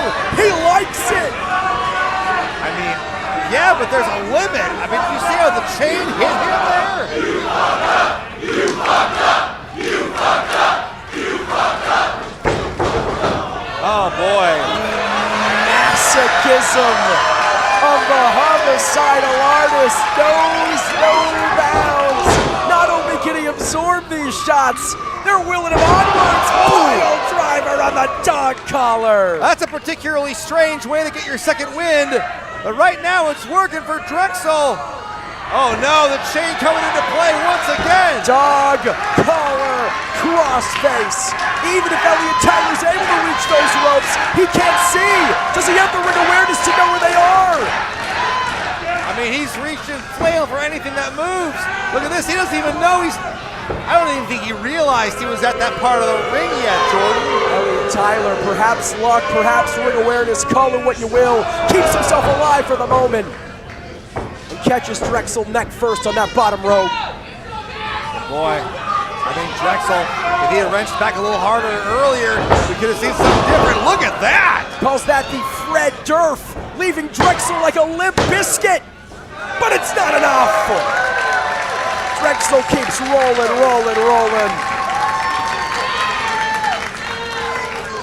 Wow. Look at Tyler, he's crying, man. It was DREXL himself who said blood and tears, the best lubricant. And Elliot Tyler is crying that this match continues. I wonder if DREXL even expected Elliot to put up this much of a fight. This is not the walk in the park I think he expected it to be. I gotta give Elliot Tyler his due. I gotta give the devil his due here. For all we talked about the numbers game, the Sid Silent, and the hypocrisy, Elliot Tyler is more than holding his own here. He might choke DREXL out. These fans here are watching the equivalent of a snuff film here. I'm sure it's some of the craziest stuff they've ever seen here in this building. Yeah, but who's snuffing who, Brian Zane? DREXL back up to his feet. Oh boy. And now it's DREXL wrapping the dog collar around the throat of Elliot Tyler. Sleeper hold cinched in. Trying to squeeze all the life in the oxygen out. Oh! The very same chair that DREXL set up knocked him out cold. No, not like this. The winner of this match, Elliot Tyler. Oh my God. Can you believe it, Jordan Castle? A man hoisted by his own petard. DREXL wanted to make an impact and really wanted to punish Elliot Tyler, but he played with his food for too long, and now look who's laughing. Now look who's made the real statement. Elliot Tyler not only survived, but he defeated the devil himself. He looked the devil in the eye and spat in his face. I'm sorry, in Brian, this dog collar match. That is BS. That is absolute BS. Forgive my language. Elliot Tyler was out cold. He didn't realize he won the match until Sid Silent told him a second ago. He might still not realize it. Elliot Tyler with the best insurance policy, striking the heart of DREXL, not just raining on his parade at Roseland IX, not just stealing his friend from him in Sid Silent, but humiliating him on this grand stage known as Prestige Roseland. Bandaging those wounds with toilet paper. And how apropos is that? Because this result, the way Elliot Tyler stole this dog collar death match, belongs in the toilet. One thing is absolutely certain, Brian Zane. The burden to tradition that is Elliot Tyler, he ain't going anywhere. And after a win like that, I don't blame him. Well, tough luck, DREXL. The Flamin' Aces, Zay Perez, Spencer Scott, they did what they could, but ultimately, it wasn't DREXL's night. Ultimately, the conniving trickery of one Elliot Tyler too much to bear. Now, they really wanted to make an impact and really wanted to help their mentor in DREXL. Coming up short, but they're still standing tall, very proud at the end. And I tell you what, I think the future of Northwest Wrestling in good hands with Scott and Perez. And what a moment here, them sharing the spotlight with DREXL. Lord knows how long we have DREXL in a Prestige Wrestling ring. Thank you, DREXL. Thank you, DREXL. But we thank the devil for the past 8 years. Thank you, DREXL. Thank all of you for still supporting my old ass. The devil will ride again. Many have tried to kill him. And though Elliot Tyler was victorious, he did not succeed. Fans, we still have the Prestige Wrestling Tag Team titles and the Prestige Wrestling World titles to be decided. Calvin Tankman versus Tomohiro Ishii, Zack Saber Jr. versus Matt Branigan. So stick with us. We'll be right back. Can't wait.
11. Tonight, we celebrate 8 years of prestige wrestling. Brian Zane, we have seen so much. We still have so much more yet to see. And just when I was getting excited, here we go. I know a thing or two about the number 8, Jordan Castle, and I know a thing or two about greatness, and I know greatness when I see it. Your once and future prestige tag team champions right here. The following contest is a tag team bout scheduled for one fall, and it is for the Prestige Wrestling Tag Team Championships. Introducing the challengers in the ring, the team of Rockin' Ricky Gibson, Precious Eddie Pearl, Midnight Heat. Listen, Brian, I might not like the way they do it. I might not like the attitude. Facts are facts. For the past year and a half, the Midnight Heat have remained undefeated. Victories over the Workhorsemen, Dirty Breeze, SCU, Bad Magic, Platonic Romance, the Flamin' Aces, and the Flamin' Aces 2.0. And tonight, hoping to parlay that into their second Prestige Wrestling Tag Team title reign.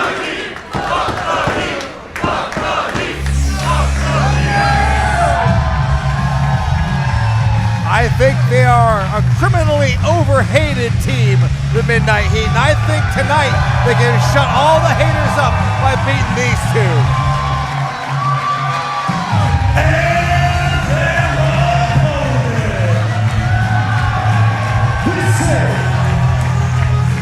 Your Prestige Wrestling Tag Team Champions with our year, Jimmy the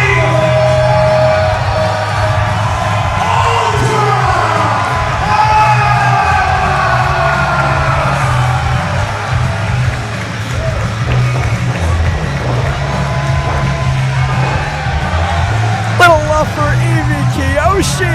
You know, it's back in Roseland 10. Hold on, Brian. Superhero landing. Terrible on the knees.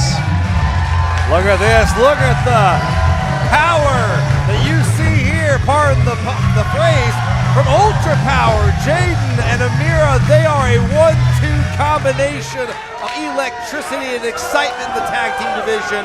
And boy, what an inspirational win they had, defeating Sinner and Saint to become the tag team champions. Yeah, it's the last I'll mention against my better judgment involving myself in that match. All right. Stopping Sinner and Satan. I bring it up for one reason. That is not just because of the reign of terror that Judas Icarus and Travis Williams have had over the tag team division. That is also because of what everything I believe Jaden and Amira represent. They are everything great about this company. They are everything great about the Rose City. Two Portland natives who did it the right way, working their ass off, earning the love of the people to become champions here on the biggest stage the Pacific Northwest have to offer. All right, I provide you a counterpoint. The Midnight Heat are just better. Well, we're about to find out. That's what this match is to decide. Eddie Pearl and Ricky Gibson saying that Amira and Jaden as tag team champions is the most disgraceful thing they've ever seen. They said that seeing those belts around their waists make them absolutely sick. I mean, let's not ignore the big power dynamic here between these two teams. Let's not ignore the fact that Ricky and Eddie are Amira's trainers. They brought her into the wrestling business. Oh my goodness, you can see that experience is going to be on display in a major way here tonight, and they're going to show the student why they are the teachers. Yeah, but be that as it may, Brian Zane, this is not the same plucky young kid who came out of the Oregon Pro Wrestling School, right? Amira has traveled the country soon with an excursion to Japan. She'll be traveling the world with professional wrestling. The foundation may have been laid by Eddie Pearl and Ricky Gibson, but Amira has more than gone out and carved her own path. I don't discount Amira's ability. She's had a hell of a year. I mean, she's been racking up gold everywhere. She's the Prestige Tag Team Champion. She was the POW Tag Team, POW Pro Wrestling POW Pro Wrestling Champion. Easy for me to say. The DOA Grant Champion. I know. She has done such great work in her short time in this business, but I think she owes a lot of that to the Midnight Heat. Sunset flip attempted. Eddie Pearl using that strength to place Amira in position for a bear hug here. It was very uncomfortable back at Attribute was strong.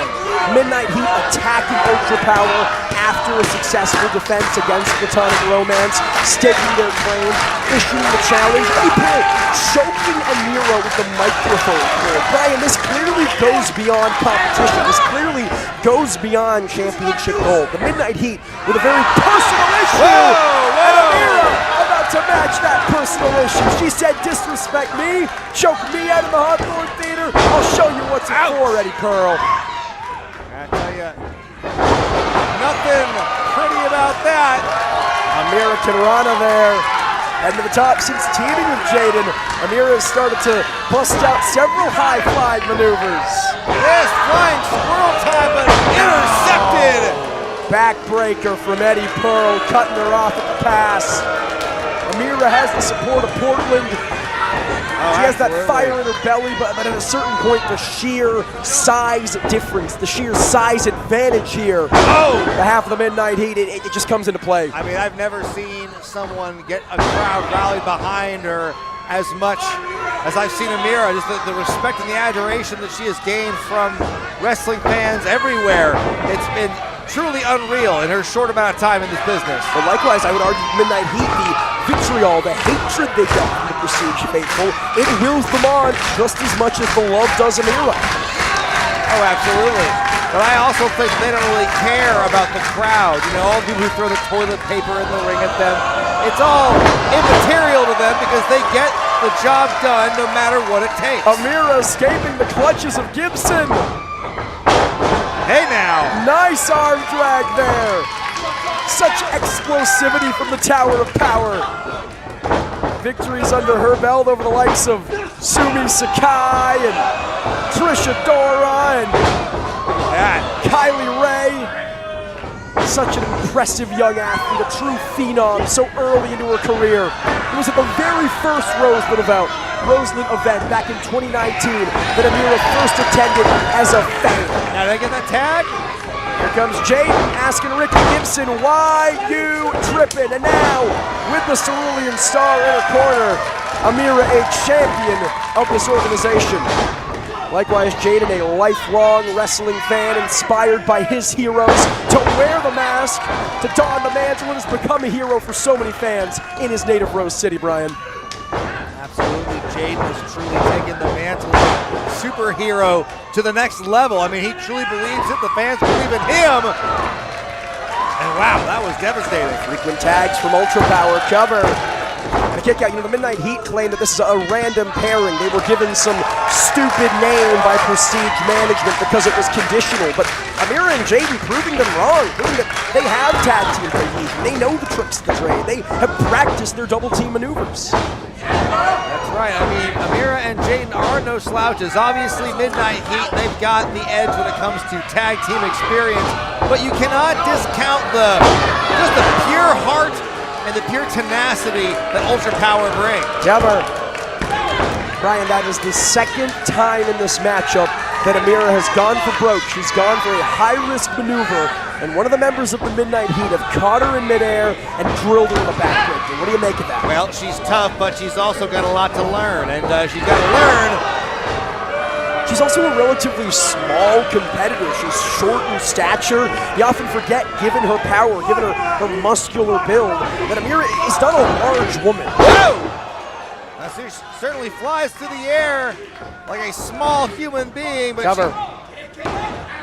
Wow. Only a 2. I mean, timing is everything. Maybe if she can get into a better situation, really get him down for the count, then maybe she can hit one of those flying moves. But right now, the Midnight Heat are just looking too strong.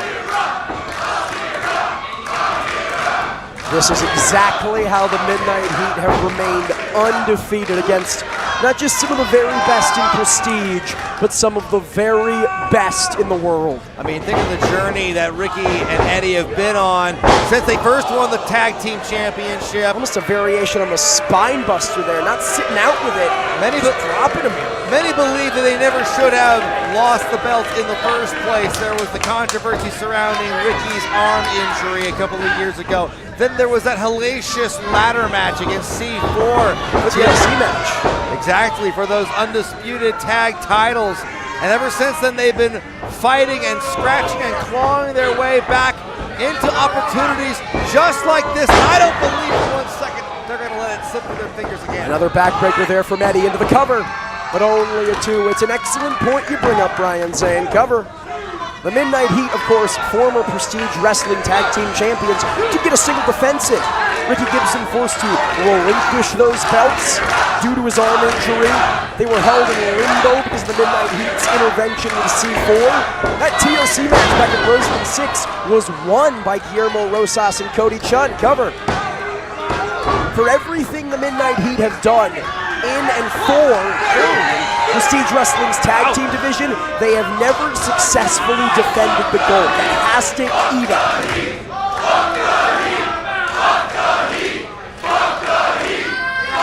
Flagrant cheap shot there, raking at the face of Amira. You know what they do? They have the chance to prove all these people wrong, and they finally have the chance to break that streak by coming away with the victory tonight.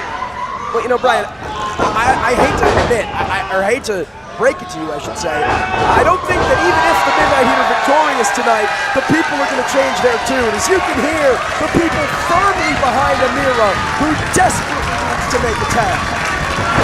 And she does. All right. In comes Jaden like a true house of fire. Coming in with the heroic rescue. The Rose City Savior looking to save UltraPOWER's chances here. Fire it up. Eddie Pearl is dazed. Could be in a bad way here, but look at this. Look at Ricky Gibson saving his partner in his hour of need. Jaden looking to slice some bread, but a superhero landing evades the Heat. Wow. You can't put a good man down that easily. Springboard stunner, shades of former rival, the Blackheart Leo Rush. The Wrestling with Regret YouTube champion looking pretty good right now. Superhero sliced bread, hook of the leg.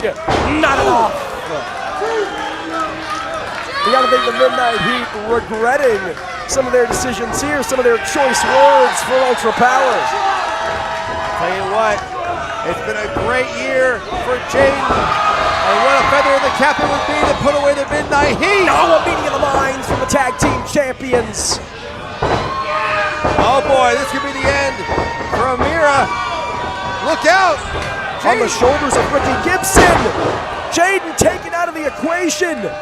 Oh no, they're thinking. That was the midnight hour, and I think it's time to put Amira on the hot seat. I think it is, Brian Zane.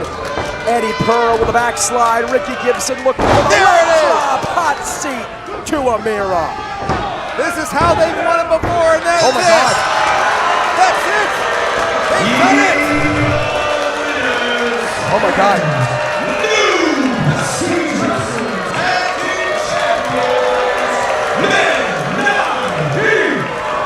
Right in the sky and gossip the teardrops, Jordan Castle.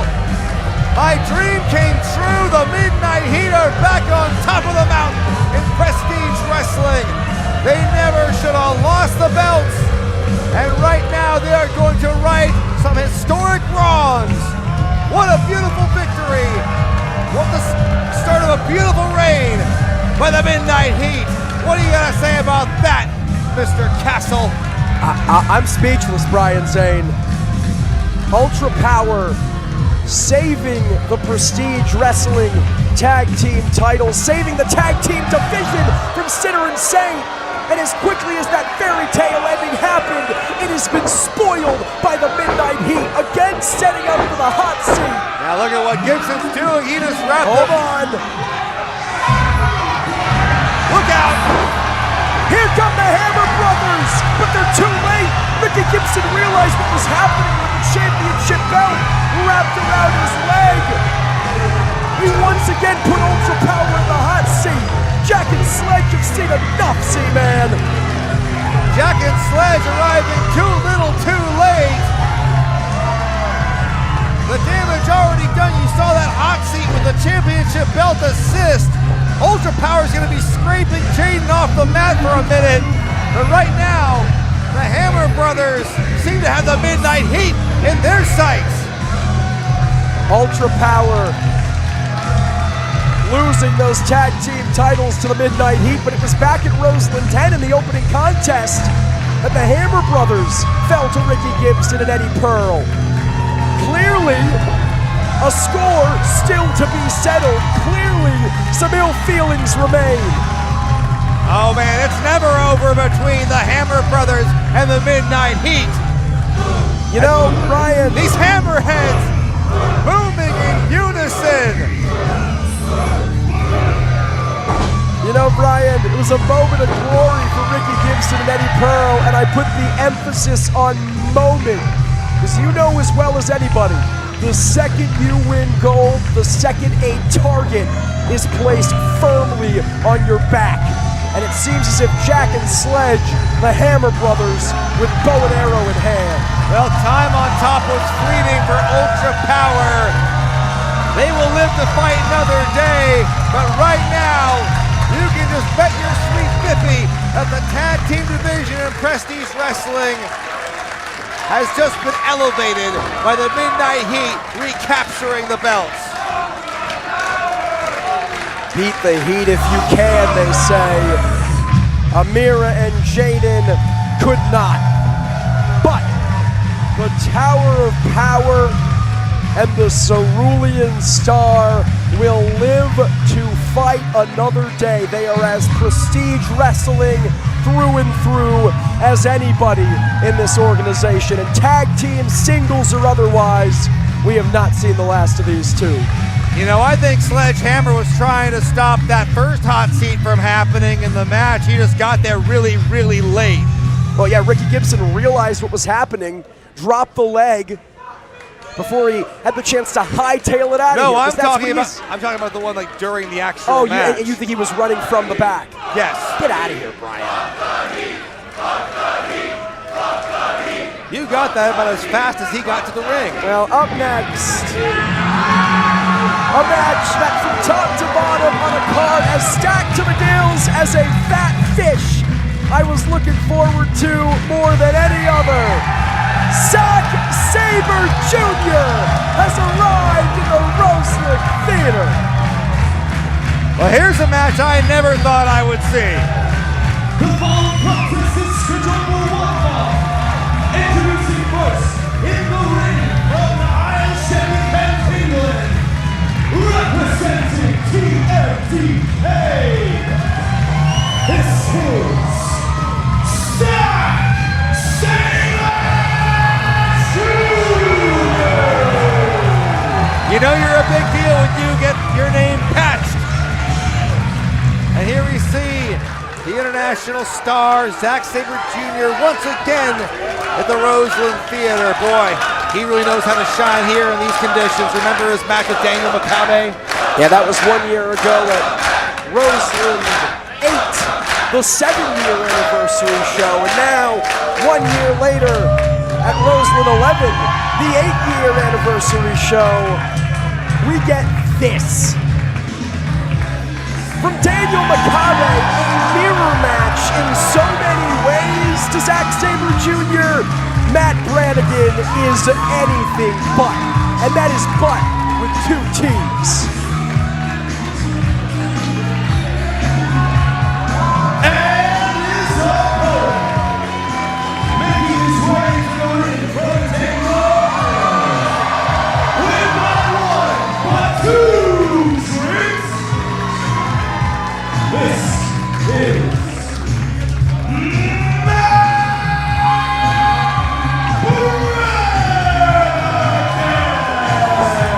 Folks, I'm not sure if you want to get the star ratings out for this one, or maybe you do, but either way, this has got to be one of the biggest opportunities of Matt Branigan's 13-year career.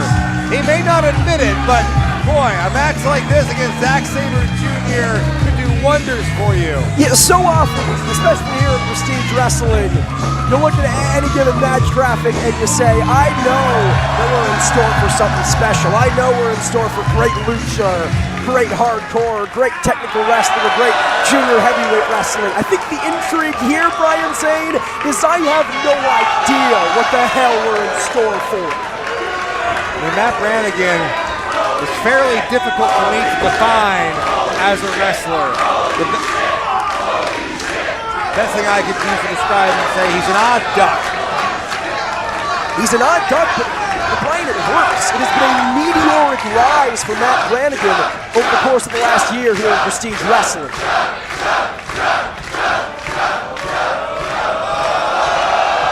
Man, he's pounding it through that straw.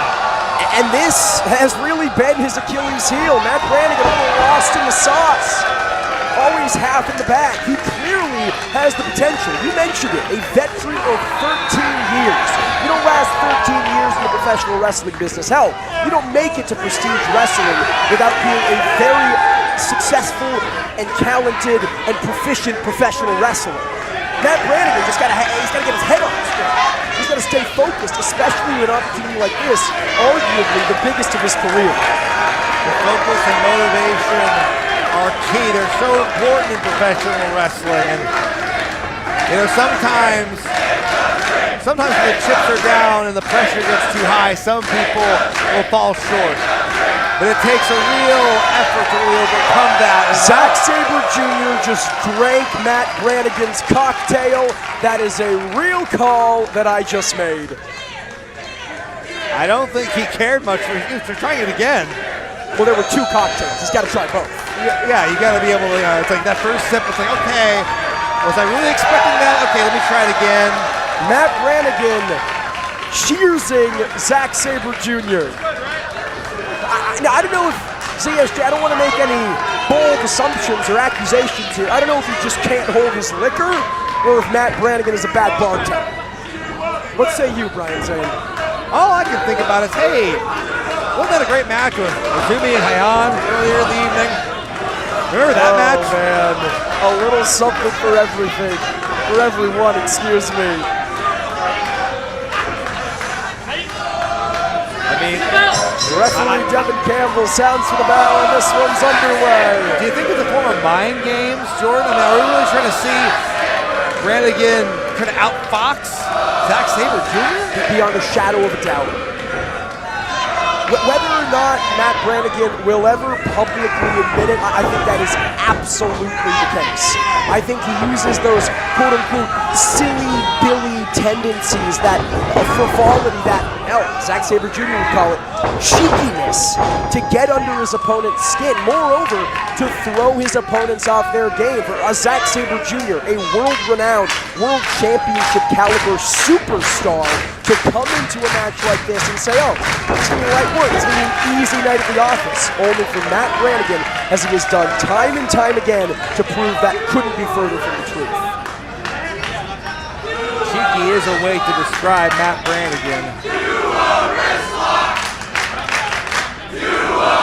Oh, that's a tall order for Branigan. And we saw Matt Branigan training with one Ethan HD, victorious earlier on tonight in our four-way on how to perform a fundamental wrist lock. What about Chris Hero? He was trying to help him out as well. The wrestling genius. Matt Branigan truly pulling out all the stops. See, this is what I'm talking about. Silly though he may be, this match is very important to Matt Branigan. He realizes the importance of the moment. And let me ask you this, man. Who does that favor? Is it Matt Branigan going into this match so determined, this match meaning so much to him?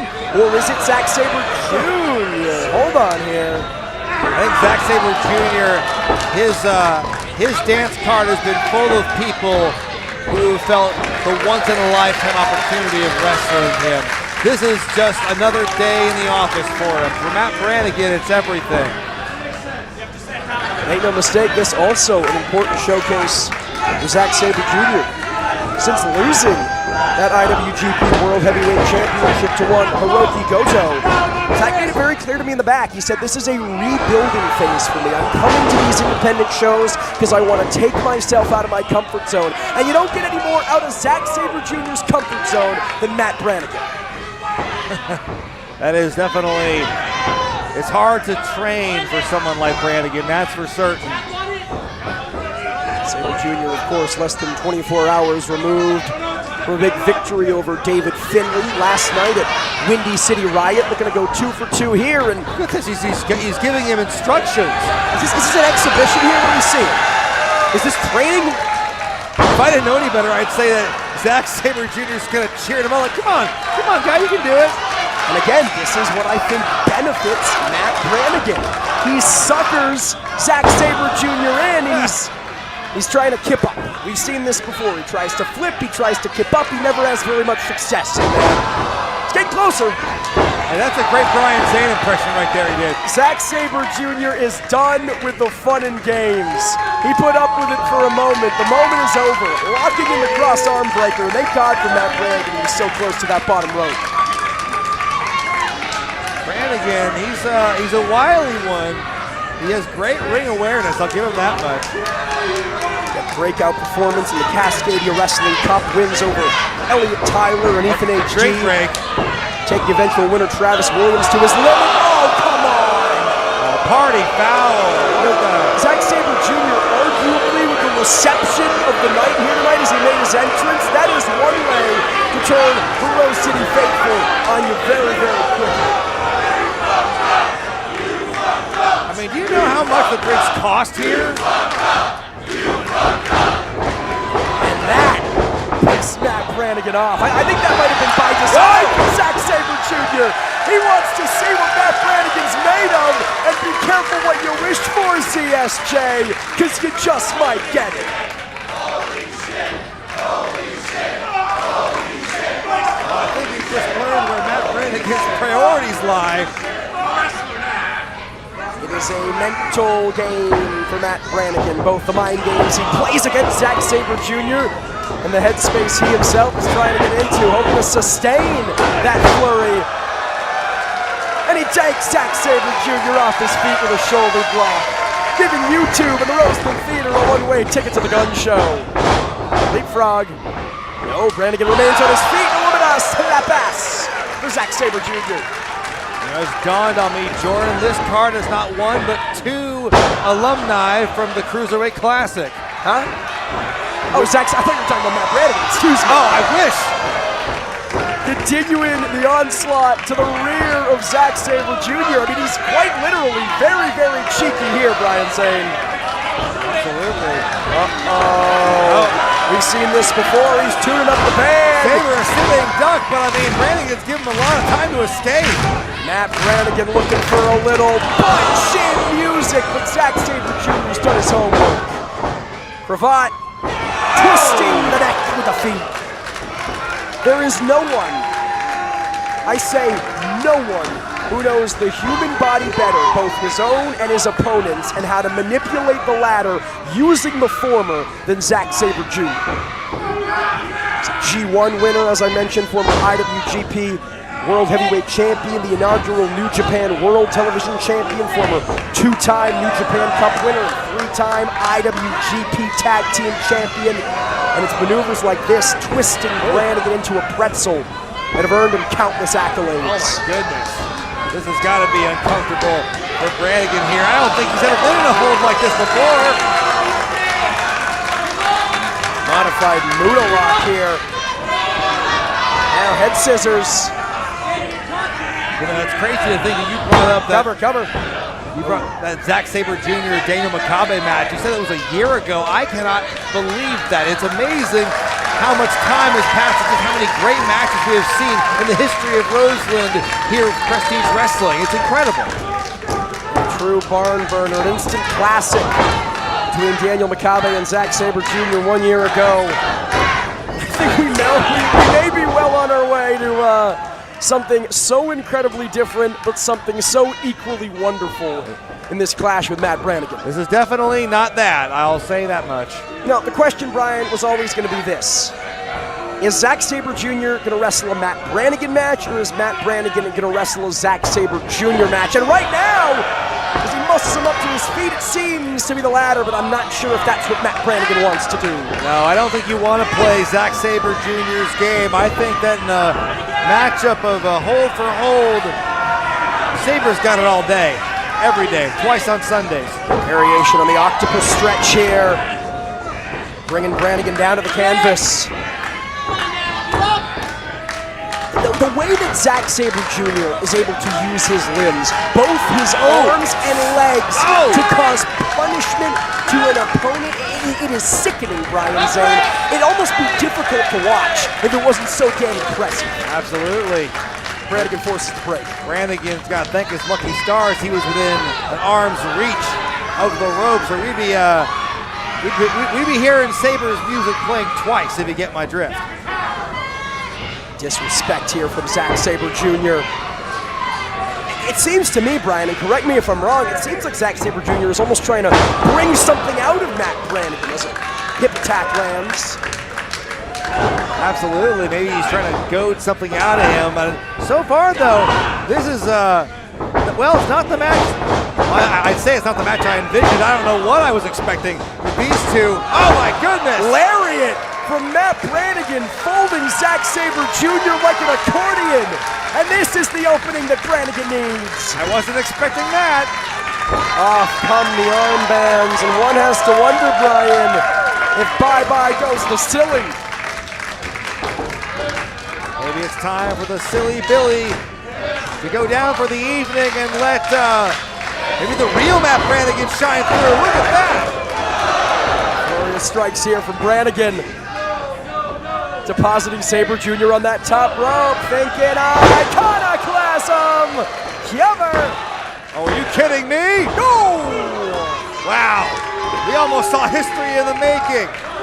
I mean, Brian, I don't want to be presumptuous here, but one has to think, if Matt Branigan is able to defeat Zack Sabre Jr. 1, 2, 3, certainly if he's able to tap Zack Sabre Jr. out, then Matt Branigan has the eyes of the world, specifically New Japan Pro Wrestling on him.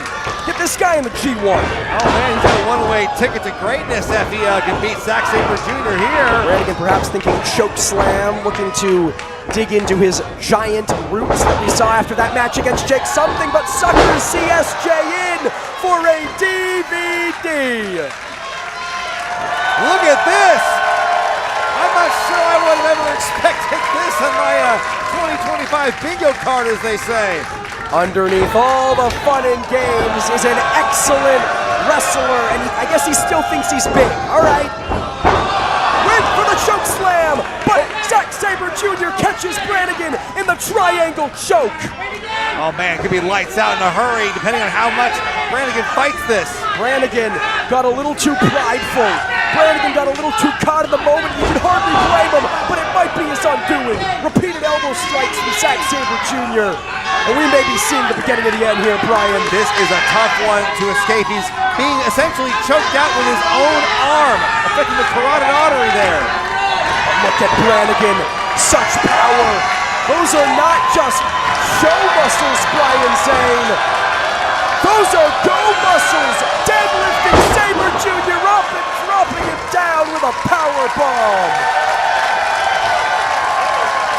Prestige wrestling forever. Holy Stromboli, this has been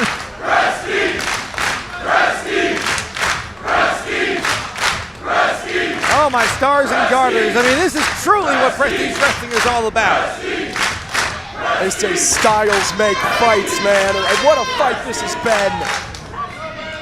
Zack Sabre Jr. rocked, courtesy of that powerbomb from Branigan. What's Branigan's next move here, Brian?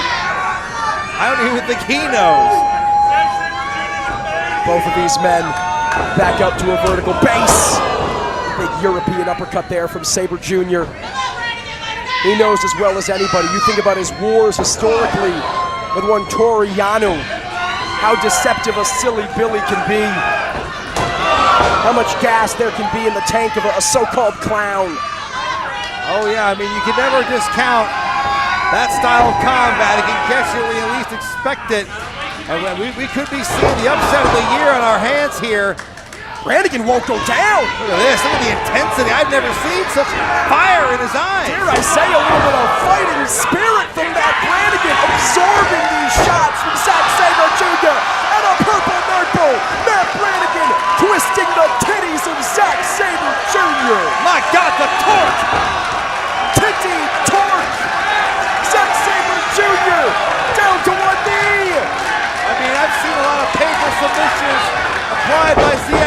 him, and that one might top him. Control the digits there. And now, Branigan with the choke slam. Oh my God. Cover him. He's gonna do a flip. Maybe. Oh my God. I'm not sure how wise this is. You got Zack Saber Jr., the best technical wrestler in the world, flat on his back. If he does a flip and beats Zack Sabre Jr. here, I think this building's gonna collapse. Little liquid courage here from Matt Branigan. Up to the top rope. Can he do it? Will he do it? Look out! Oh, he flipped! Crappy swanton. Saber Jr. remains. BK cover. No! Branigan survives. Oh, how he did that, I'll never know. You see Saber Jr. favoring the tits here. Branigan lands on his feet. Those are some tender tits and good countering here by Branigan, trying to get out of it. Escaping that sleeper hold, and now cover blood hold almost. Shades of Saber Jr. almost beat him with one of his signature moves. Oh. Super kick to the leg, super kick to the face. My heart almost went in my throat on that one. How do you think Matt Branigan's feeling? Perhaps seconds away from beating the best in the world. Look out! Uppercut. Whoa, nice catch! In the waiting arms of Matt Branigan. The backslide? He's gonna do it! Oh! Saber Jr. catches him. And that's it. Wow!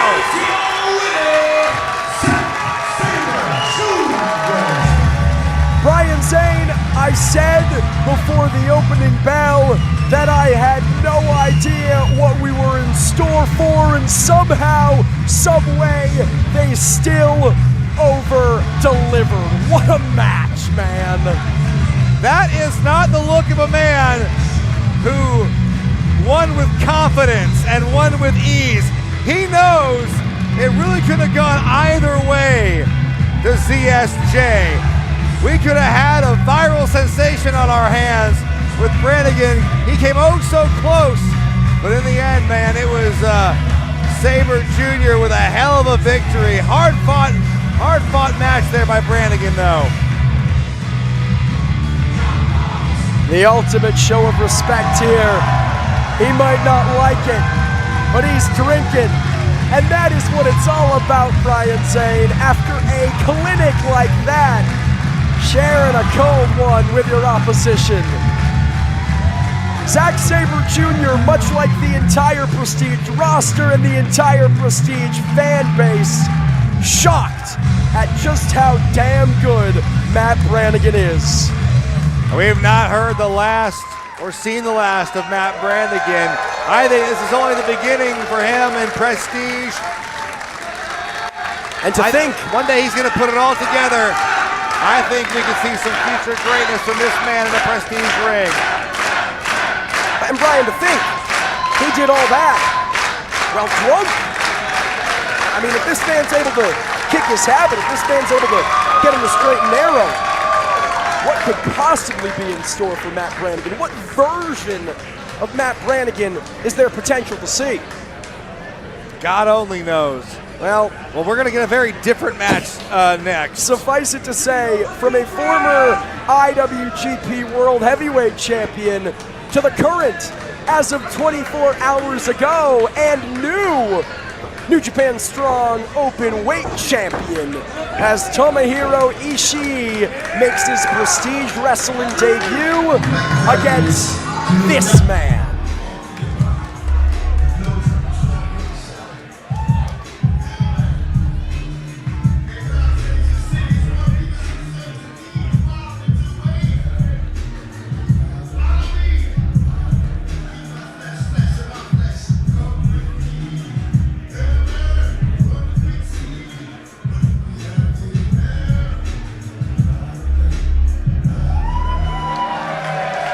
Heavyweight hustle.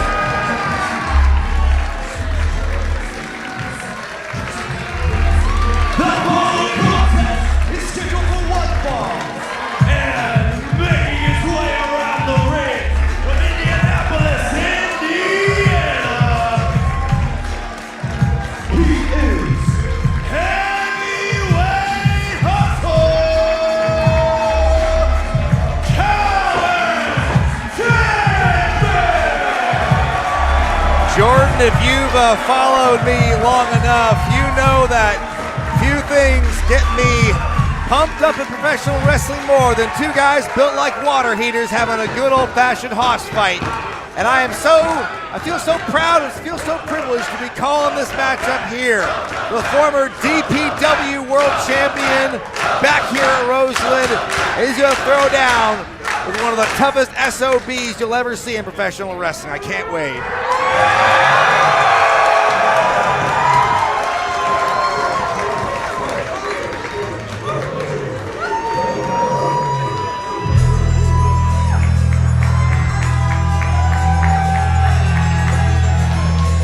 Crowd here, eager with anticipation, Jordan, on the edge of their seat with a stone pit bull.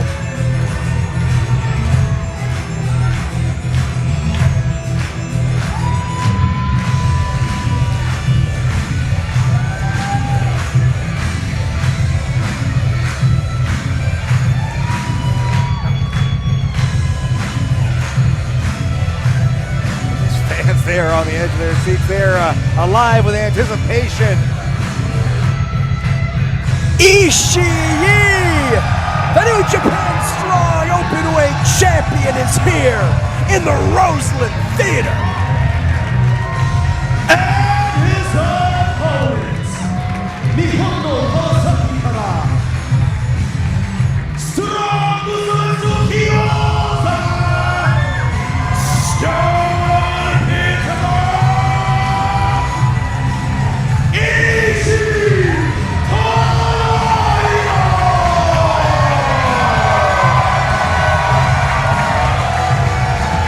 This man has had a phenomenal career and stands head and shoulders above so many of his contemporaries, which is very impressive for a man with no neck. But Tomohiro Ishii, Calvin Tankman is going to be one for the ages.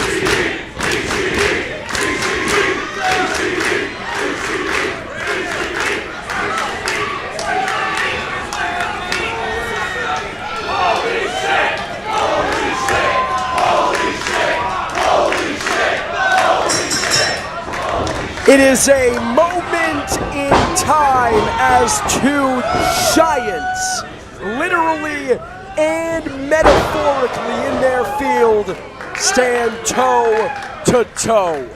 Calvin Tankman calls himself heavyweight hustle. Heavyweight, that much is clear, but it's the hustle, it's the grind of the past decade has put a man like this, unconventional in his look, unconventional in his upbringing, to the very top of independent wrestling. Likewise, Tomohiro Ishii calls himself the Stone Pitbull. He has the aggression of the dog and the firm, unwavering spirit of the Rock. This one's gonna be something good, Z-Man. Oh my God, Ishii is tough as nails, but Calvin Tankman, I think, is the new big bad in professional wrestling. I think he could be this next generation's equivalent of someone like Ishii. And such different forms of big man, right? Calvin Tankman is just big, plain and simple. That is a wide, large dude. Tomohiro Ishii, he may not have the height, but he's got the solidity. You see it here, sending Calvin Tankman wavering with each consecutive shoulder block, ducking the clothesline. Sends him staggered against the ropes. Getting shades of Roseland IX here, that incredible show-stealing DPW World's title match.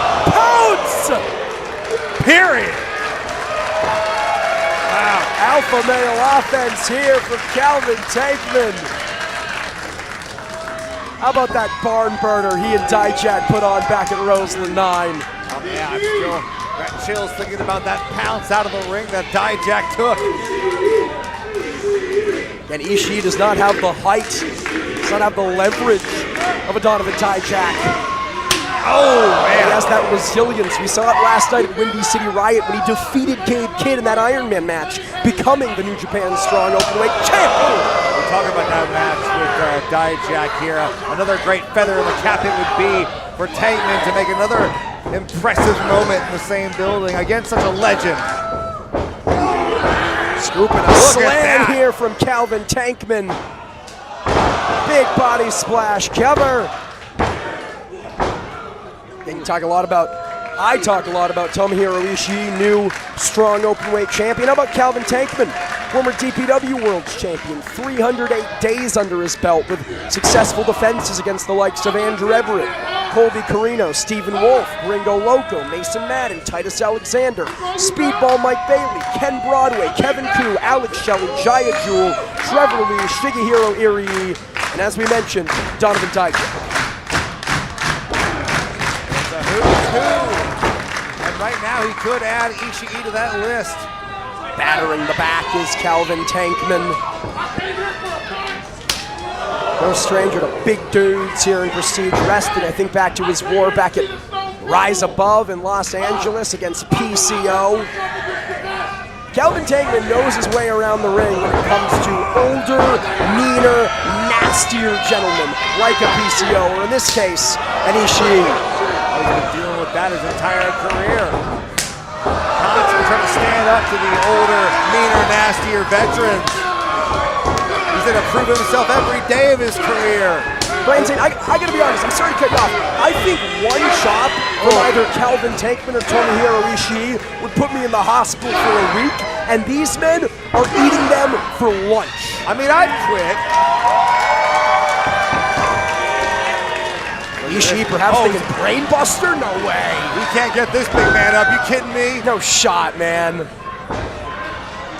Ishii, much better serve, going for that sliding lariat. Lands on his feet, waistlock applied. Tankman's so big, Ishii can barely wrap his arms around his entire stomach. Absolutely, it's a big tree trunk of a man. And again, the grip is so important. But you know what? Running head on into the guy helps too. Tankman taken off his feet by Ishii. I'm gonna correct you there, Brian. Tankman is not a tree trunk. He's the whole damn tree.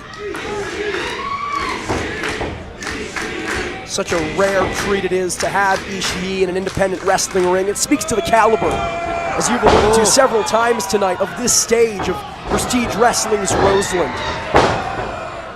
Trying to muscle Tankman up. Look at this. Again, Ishii has been trying to get him up for that brainbuster, like you said, but he can't do it. Nobody home there in the corner for Tankman. Oh! Big strike there to the gullet. He can still throw a hell of a lariat, I'll say that much. The big man heavyweight hustle. He's been in for a fight. He's getting into that rough territory here, where very few men have braved to tell the tale, come out the other end. Of course, recently announced as Ishii again goes for that brainbuster and taking his time. Brother! Brian, he's getting him up more and more each time. He's getting closer and closer with each attempt, but Tankman's not going to give it to him. No, Cover. Didn't get all that. Bless a suplex there from Ishii. Bless him for trying. He was able to get the big man off his feet, but not the way he wanted. I give him an A for effort. How about Calvin Tankman? It was recently announced he'll be heading to Japan in association with 0-1. No doubt looking for momentum and experience against Ishii here. There's one way to gain experience. This is one way to get prepared. Oh my goodness. Oh! Backbreaker lariat combination cover. No, kick out from Ishii. And like I alluded to earlier, Ishii's lack of a neck came in handy there, but that was an incredible earth-shattering lariat. You mentioned the veteran Ishii, 49 years of age, 2 decades under his belt. Majority of them spent in New Japan Pro Wrestling. It sounds silly, but you almost build up a callus over the years to devastating maneuvers like that, to pain to the neck region. Oh, I mean, it's a different animal there in New Japan. So Urakan, cover! But Tankman's a different beast altogether. Boy, that was a game of inches. And if you're Tankman, you're in the ring here with someone like Ishii, as we've alluded to, synonymous for his resilience. What do you do to put him away? What's your move? What's your big finishing move for Calvin Tankman? What's left? I mean, he's dropped just about every big move in his arsenal. Maybe thinking that Tankman driver looking to hoist Ishii on his shoulders with the Stone Pitbull continues the fight. Elbow strikes fast and furious. Oh! And all it takes is one from Tankman, but another shot to the throat from Ishii. Look at that! Back up to his feet. Would have knocked a lesser man out cold, but Ishii no lesser man. And now in the clutches of Tankman, fall away slam. Again, back up to his feet. What the hell are we seeing, Brian? We are seeing some unreal resiliency on the part of the Stone Pitbull. Oh, look out. Sherman, He got him. Southwax, oh my lord. He got the arms around him. But that might have been all he had left.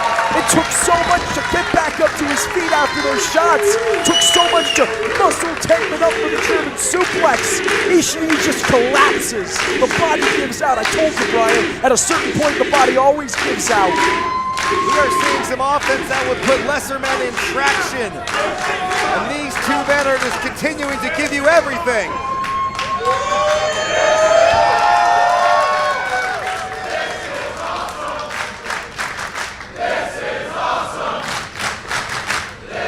Both men struggling back up to their feet.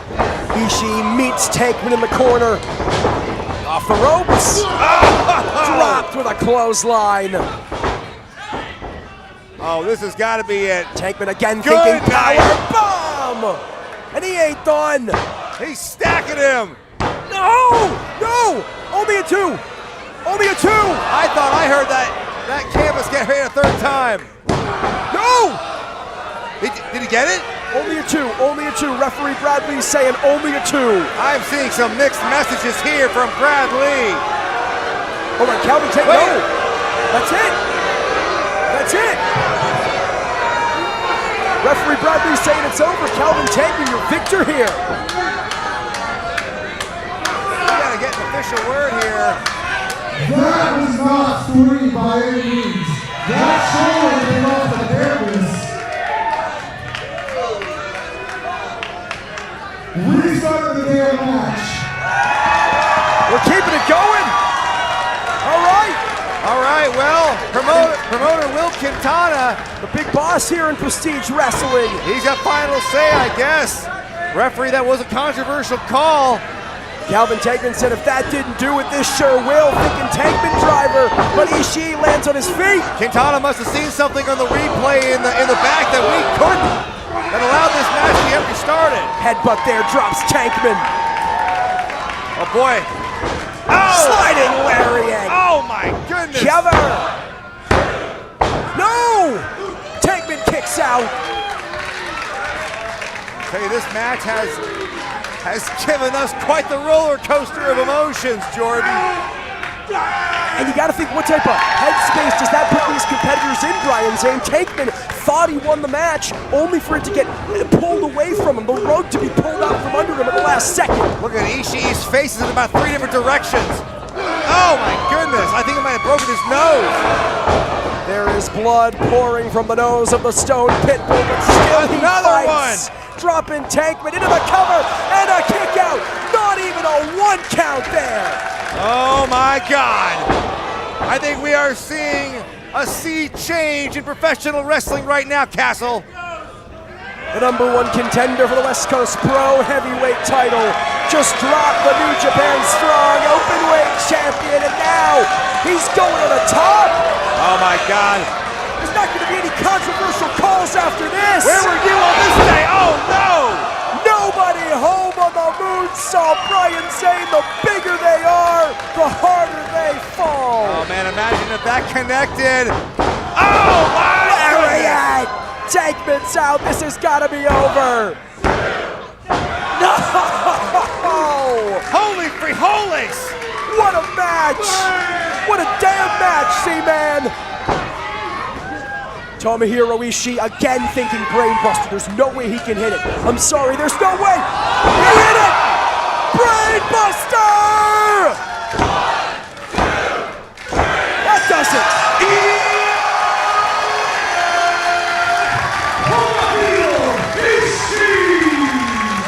That was one of the damnedest things I've ever seen.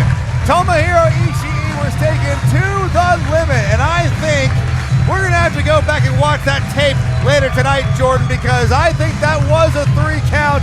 I don't know if Quintana did the right thing restarting that matchup, but either way, goodness gracious, what a match. Well, suffice it to say, if there was any doubt before, there was no doubt then. Tomohiro Ishii somehow, someway, muscling Calvin Tankman up, dropping him on his goddamn neck for the brain buster. And the New Japan Strong Openweight Champion victorious here tonight against Heavyweight Hustle. Ishii returns home to Japan with a win, albeit a messy one, but a win's a win nonetheless. And Jordan, can you believe we get to do this all again in less than a week? Prestige Wrestling comes to Las Vegas, Nevada, April 17th from the Meet in Las Vegas. It'll be the Inspiration versus Kylie Ray and Nicole Matthews. It'll be Michael Oku versus El Phantasmo. It'll be Adam Priest versus Minoru Suzuki. All of that and so much more. But Brian, for that, we still have one more piece of business to attend to. It is main event time here in the Roseland Theater. It's my man T-Thatch. They do not call him that. No one calls him that.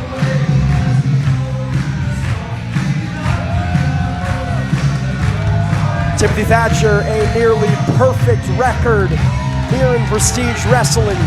Victories over the likes of Alex Shelley, Robert Martyr, Josh Alexander, and Adam Priest. The only blemish on that record, the Messiah of the Backbreaker, Roderick Strong.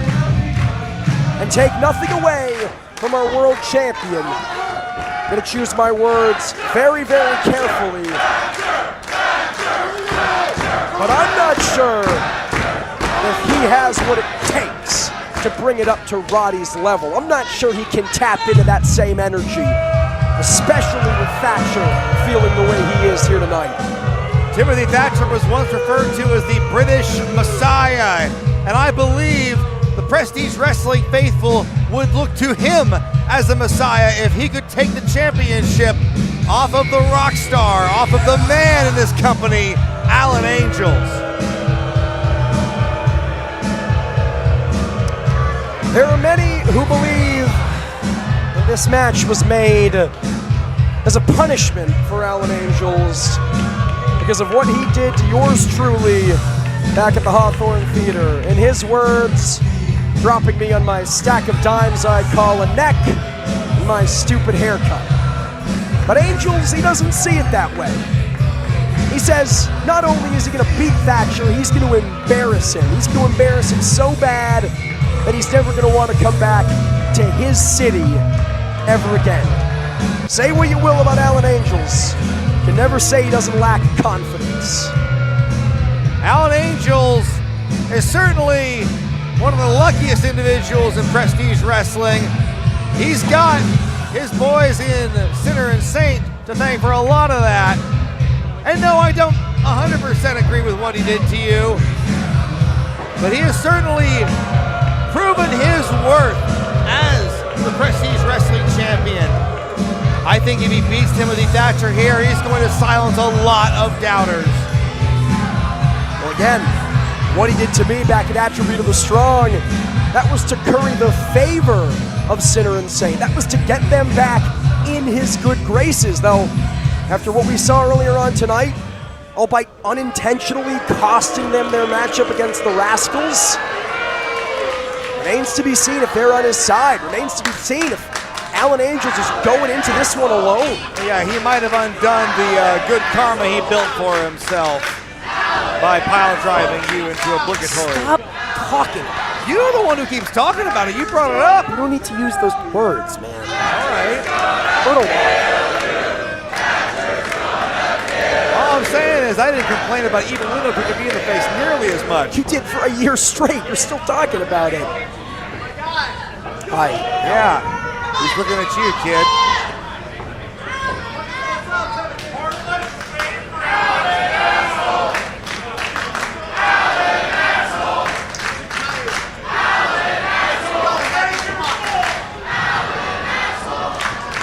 Women, men, and non-binary friends here with me in the Roseland Theater, Illinois, and those watching at home. The following contest is scheduled for one fall.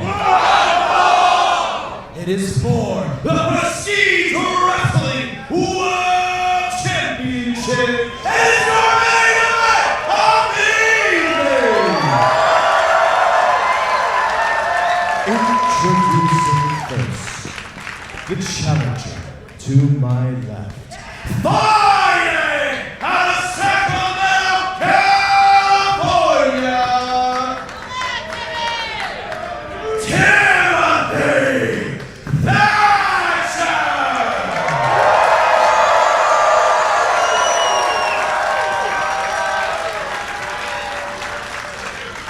And his opponent. To my left. Fighting out of Atlanta, Georgia, Representing the North. he is your Prestige Wrestling World Champion.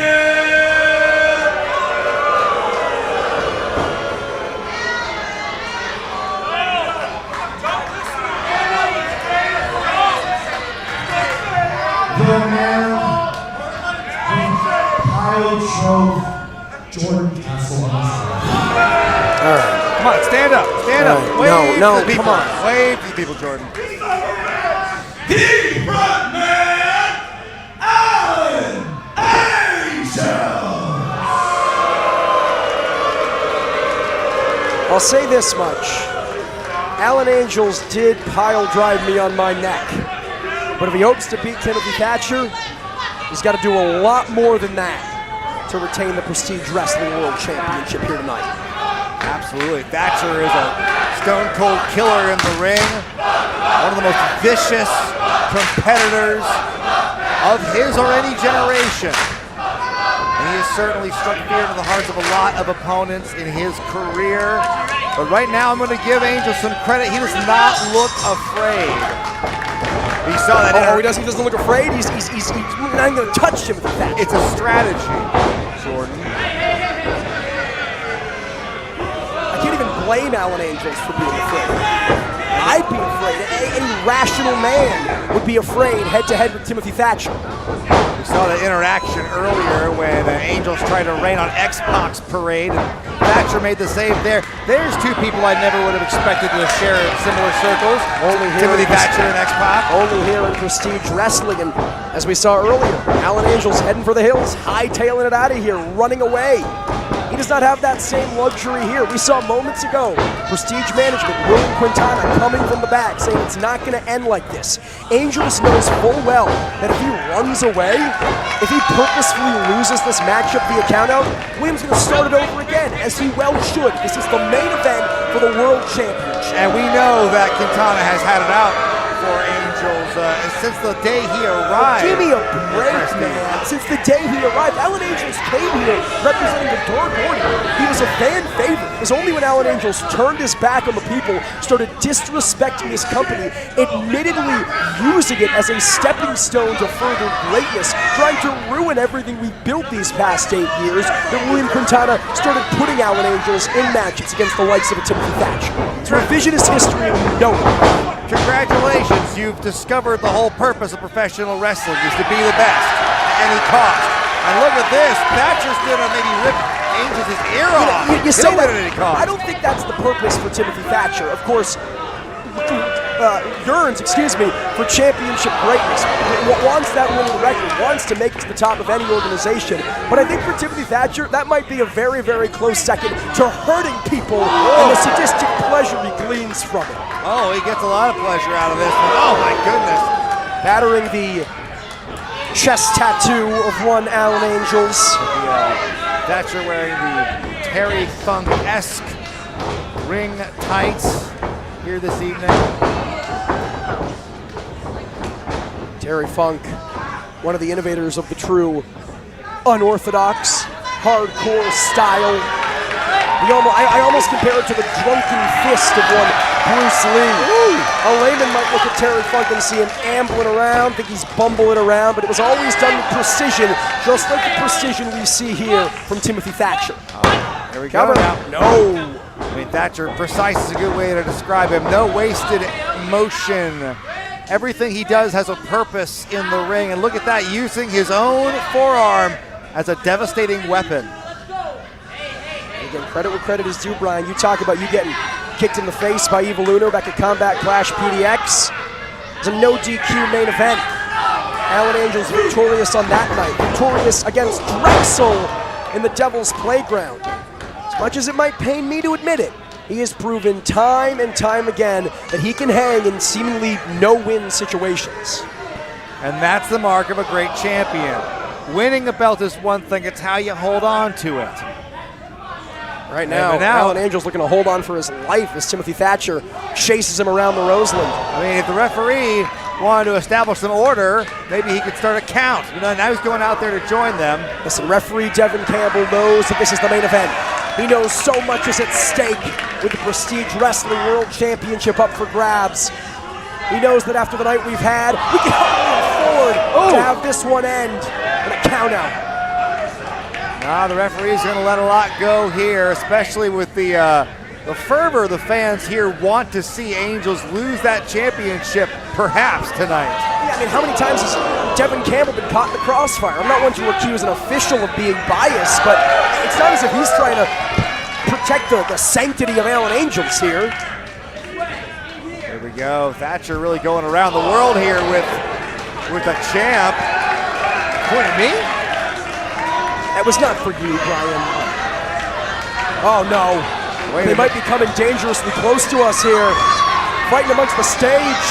Yeah, Alan, he said some more dirty things about you.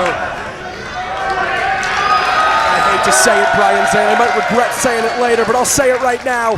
We get a front row seat, and I couldn't be happier. My goodness. Alan Angel's arm met with the hard, unforgiving wood of the stage here at the Roseland Theater. Snapped courtesy of Timothy Thatcher. Oh, man. They are not done. Making their way down to the from the merch table area. Thatcher anywhere and everywhere in professional wrestling. What a notch it would be to become Prestige Wrestling World Champion. Alan Angel's not going to let it happen easy. You got to think, noise or otherwise, sin or insane or otherwise, he's going to pull out every dirty trick in his playbook. But so is Thatcher. He's fighting dirty here himself, Zane. Yeah, he knows how to play to the camera, too. Watch out. Camera going to play to him. Wiping out an entire row of chairs. And capturing Alan Angel's arm in them. We know Timothy Thatcher loves to employ that Fujiwara arm bar. Tapped out many of those names I listed before. No doubt trying to soften Angels up for that hold here, Brian. That's one way of saying that Alan Angels was hit with 7 chairs at once. One way to go about that. Catching Thatcher there with a drop kick. Setting him off the apron. Angels looking to fly. Oh my goodness! Suicida. Like a heat-sinking missile right into the chest of Thatcher, and that could be a game changer. I'm not sure who's getting hurt worse here. Alan Angels, Timothy Thatcher, or the chairs here in the Roseland Theater paying the ultimate price. Thatcher, you can see he was pointing toward his shoulder. That might have taken something out of him there. Look at that. He is really favoring that, possibly his hand or wrist. Cover cut, no.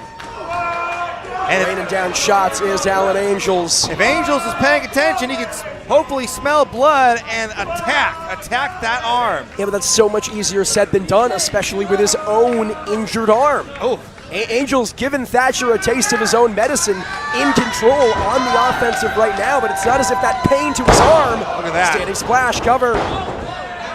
Only a 1, not even a 1, says referee Devin Campbell. As I was saying, it's not as if that pain to the arm just goes away automatically just because Angels is in control. Absolutely.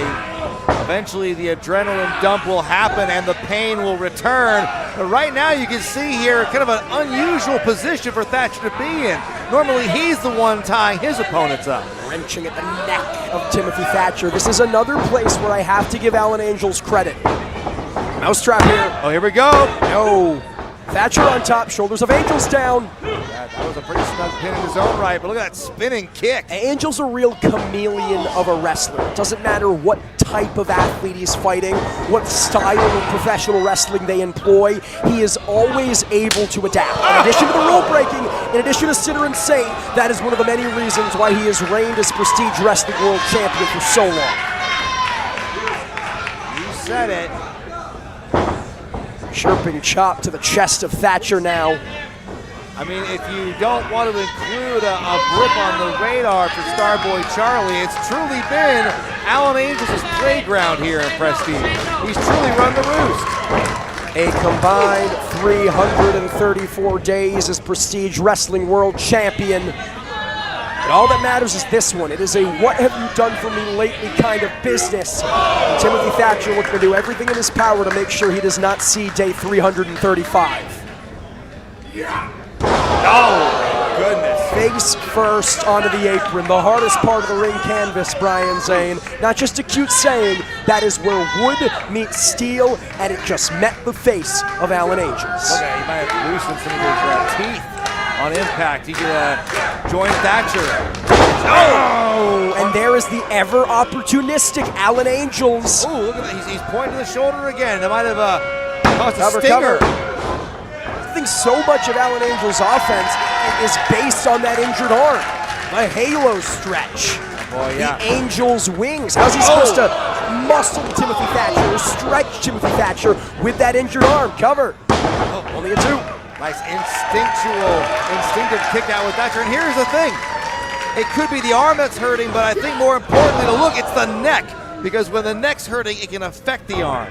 That's what Angels needs to focus on. His own neck or that of Timothy Thatcher? Thatcher's neck. He needs to keep applying the pressure. We saw him hit that DDT now.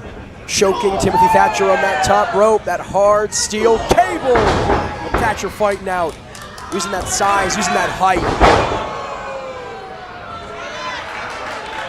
Now Thatcher on spaghetti legs here, Z-Man. Oh, wait a minute. Oh, boy. Just crumples. That wasn't even Angels. No, he just completely slipped on that and tumbled to the unforgiving concrete floor. Angels now. Wobble-legging Thatcher now. Bringing him back inside the ring. I mean, sometimes when you're in enough pain, you're not even focused on your coordination or where you're walking. You need to lie down. Shot to the chest from Angels. Curiously, though, bringing him back inside the ring, cover. There's a part of me that thought maybe Angels would have opted for the count-out victory, but I kind of think he wants to prove he can do it. I kind of think he wants to prove that he can beat Timothy Thatcher 1, 2, 3, that he can tap Timothy Thatcher out. Let's say you, Z-Man. Well, like I said at the top of the match, I think it's the ultimate opportunity to silence all these haters and these people who think that he can't do it when his resume for the last year plus has spoken for itself. He has always done it with an asterisk. He has always done it with a caveat. That being Judas Icarus and Travis Williams, but again, they are nowhere to be found, Brian.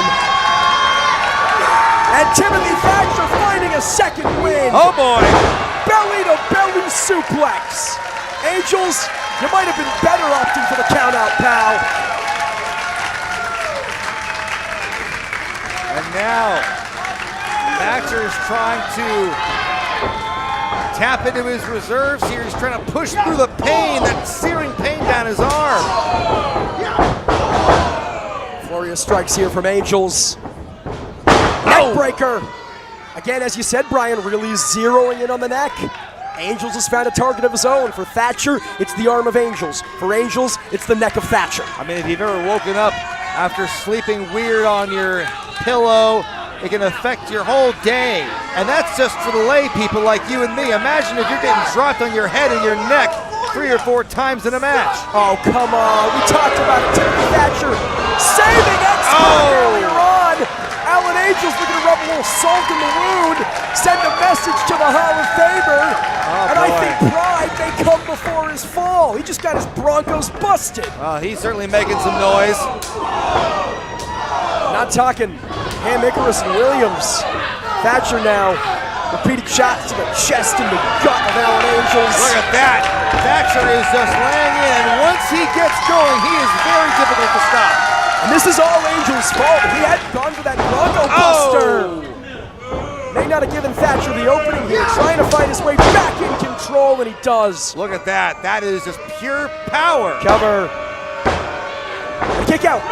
Again, as we saw previously with Ishii versus Calvin Tankman, the bigger they are, the harder they fall. In many ways, Angel's using Thatcher's own size against him here. Goodness gracious. What a main event we've had here. What a night it's been. What a way to kick off another year of unbelievable action with Prestige Wrestling. Here's to 8, here's to 18, here's to 80 more. And if you're Alan Angels, Brian, I don't think this is the move. Again, I am no wrestler. Attribute of the strong proved as much. But I don't think strikes like this to Timothy Thatcher are going to get you anywhere but a one-way ticket to Paintown. Oh my goodness. Oh! Down goes Thatcher. Seated Halo strike. Angels ain't done here, Z-Man. Boy, the way his arm was positioned after that kick certainly makes me nervous. He's thinking Angels wings. He's got the double underhook. The same way he beat Alex Shelley to become champion. But a back body drive from Timothy Thatcher says not today. Nice leverage by Thatcher, able to power out of that, but how will he capitalize? Oh my goodness. Oh, a slap will do it. Overhand slap. Knocking Alan Angels flat out cold. A legitimate mixed martial arts badass is Timothy Thatcher. You will nary find a more proficient striker in the world of independent professional wrestling. But Alan Angels back to the neck, back to that injured neck. Oh my goodness, I mean, the pain has got to be searing down the entire body of Backslide, Thatcher no. now. Into the backslide and following up. Oh, Halo stretch. here we go. He doesn't just want to beat Timothy Thatcher out. Excuse me, he doesn't want to just beat Timothy Thatcher. Shoulders down, Timothy Thatcher might beat him, no. Oh, I thought that was going to be it. I think he wanted to tap Timothy Thatcher out, but it may be Thatcher doing the very same thing. Fujiwara armbar cinched in. Oh man, this could be a changing of the guard here. What a way to end the reign of Alan Angels. Look, the blood in his mouth. This could be it. Is the darkest timeline over? Oh! On. Grabbing referee Devin Campbell, sending him headfirst into Thatcher, an inadvertent headbutt from Thatcher to the official, and Devin's out cold. Now that's using your head. God damn it, Devin. Now Angel's calling for help, calling for something. Now you know what comes next. Are we gonna see it or are they gonna come? Yes, they are. They don't look happy about it, but here they are. And you can see there Judas Icarus. I believe he's holding the World Championship belt in his hand. It's the same move that Angels tried to pull earlier to help Sinner and Saint, no doubt hoping for different results here. Well, here we see it. Thatcher is a sitting duck. Devin's out cold. There's no one to call for the disqualification. And Angels is gonna do, no! Thatcher sending the Cascadia Wrestling Cup champion outside of the ring. Big uppercut to Icarus, but the numbers game too much. And I believe the damage has been done. I said before, the ends will justify the means. And see here, he's got that move locked in, sometimes known as the Rings of Saturn. Halo stretch. Thatcher's out cold.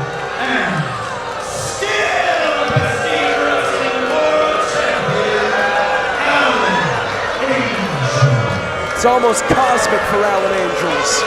Use the Prestige Wrestling World Championship to retain the Prestige Wrestling World Championship. It would almost be funny if it weren't so damn sad. You can disagree with the tactics all you want, but all it does is further prove to me the tenacity and the quick thinking of Alan Angels. He gets the job done, and you might not like it, but the proof is in that belt that he holds in his hands. And you know what? Williams and Icarus might not like it either, but right now, as far as I'm concerned, Angels is their meal ticket. I could say what I think about Alan Angels, what I think about the way he's retained that Prestige Wrestling World Championship time and time again. But I don't want to get another pile driver, and I certainly don't want to get us demonetized here on YouTube. Come on, man! They're not done. Alan Angels not content with the victory. Right to that injured neck, as if the belt shot and the halo stretch weren't enough after everything he did to that neck. What do you have left to prove here, man? You retained the belt, you're still champion. 335 days is in your future. The noise still rule Prestige Wrestling. Angels wants to make a real definitive point. He wants everybody to know that he means business. He's not to be trifled with. He wants Travis Williams to do it. What is this, some show of loyalty here from the professional? This is what? He's gonna wind up. He's not gonna. Williams isn't gonna. Good for Williams. That's a man right there. Maybe you'll do it. You'll do it. You'll do what I fucking say. Wants Icarus to do it. Wants Icarus to do what Williams won't.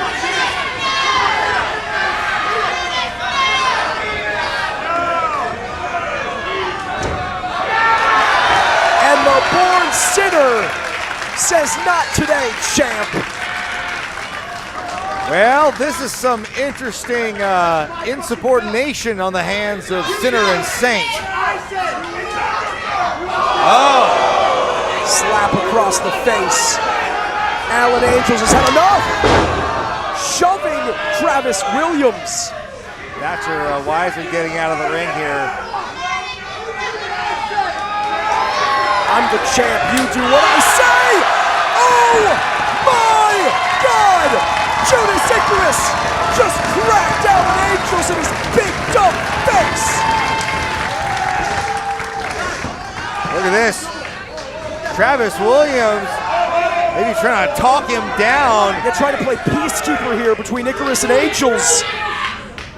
I can't believe what I'm seeing. The Noise have ruled Prestige Wrestling for the past year and a half. And Icarus just cleaned Angels' clock. Wait a minute. Oh my God! Don't do it. Travis Williams with the Angels. No, that's not the Angels' wings. That's not the Angels' wings, Brian. That's the ode to the fallen. Sinner and Saint have seen enough. Travis Williams and Judas Icarus are done with Alan Angels. Oh my God. Jordan Castle, I do not like the repercussions for Sinner and Saint. I don't know if they realize what they just did. I'll tell you what they just did, Brian. They said we are done, we are through playing second fiddle to the Prestige Wrestling World Champion. And my question for you is, how long does Alan Angels hold that world title without Sinner and Saint in his corner? I don't have the answer to that one, Jordan, but I'm sure we are going to hear an earful from Angels next week in Las Vegas. S's stay up.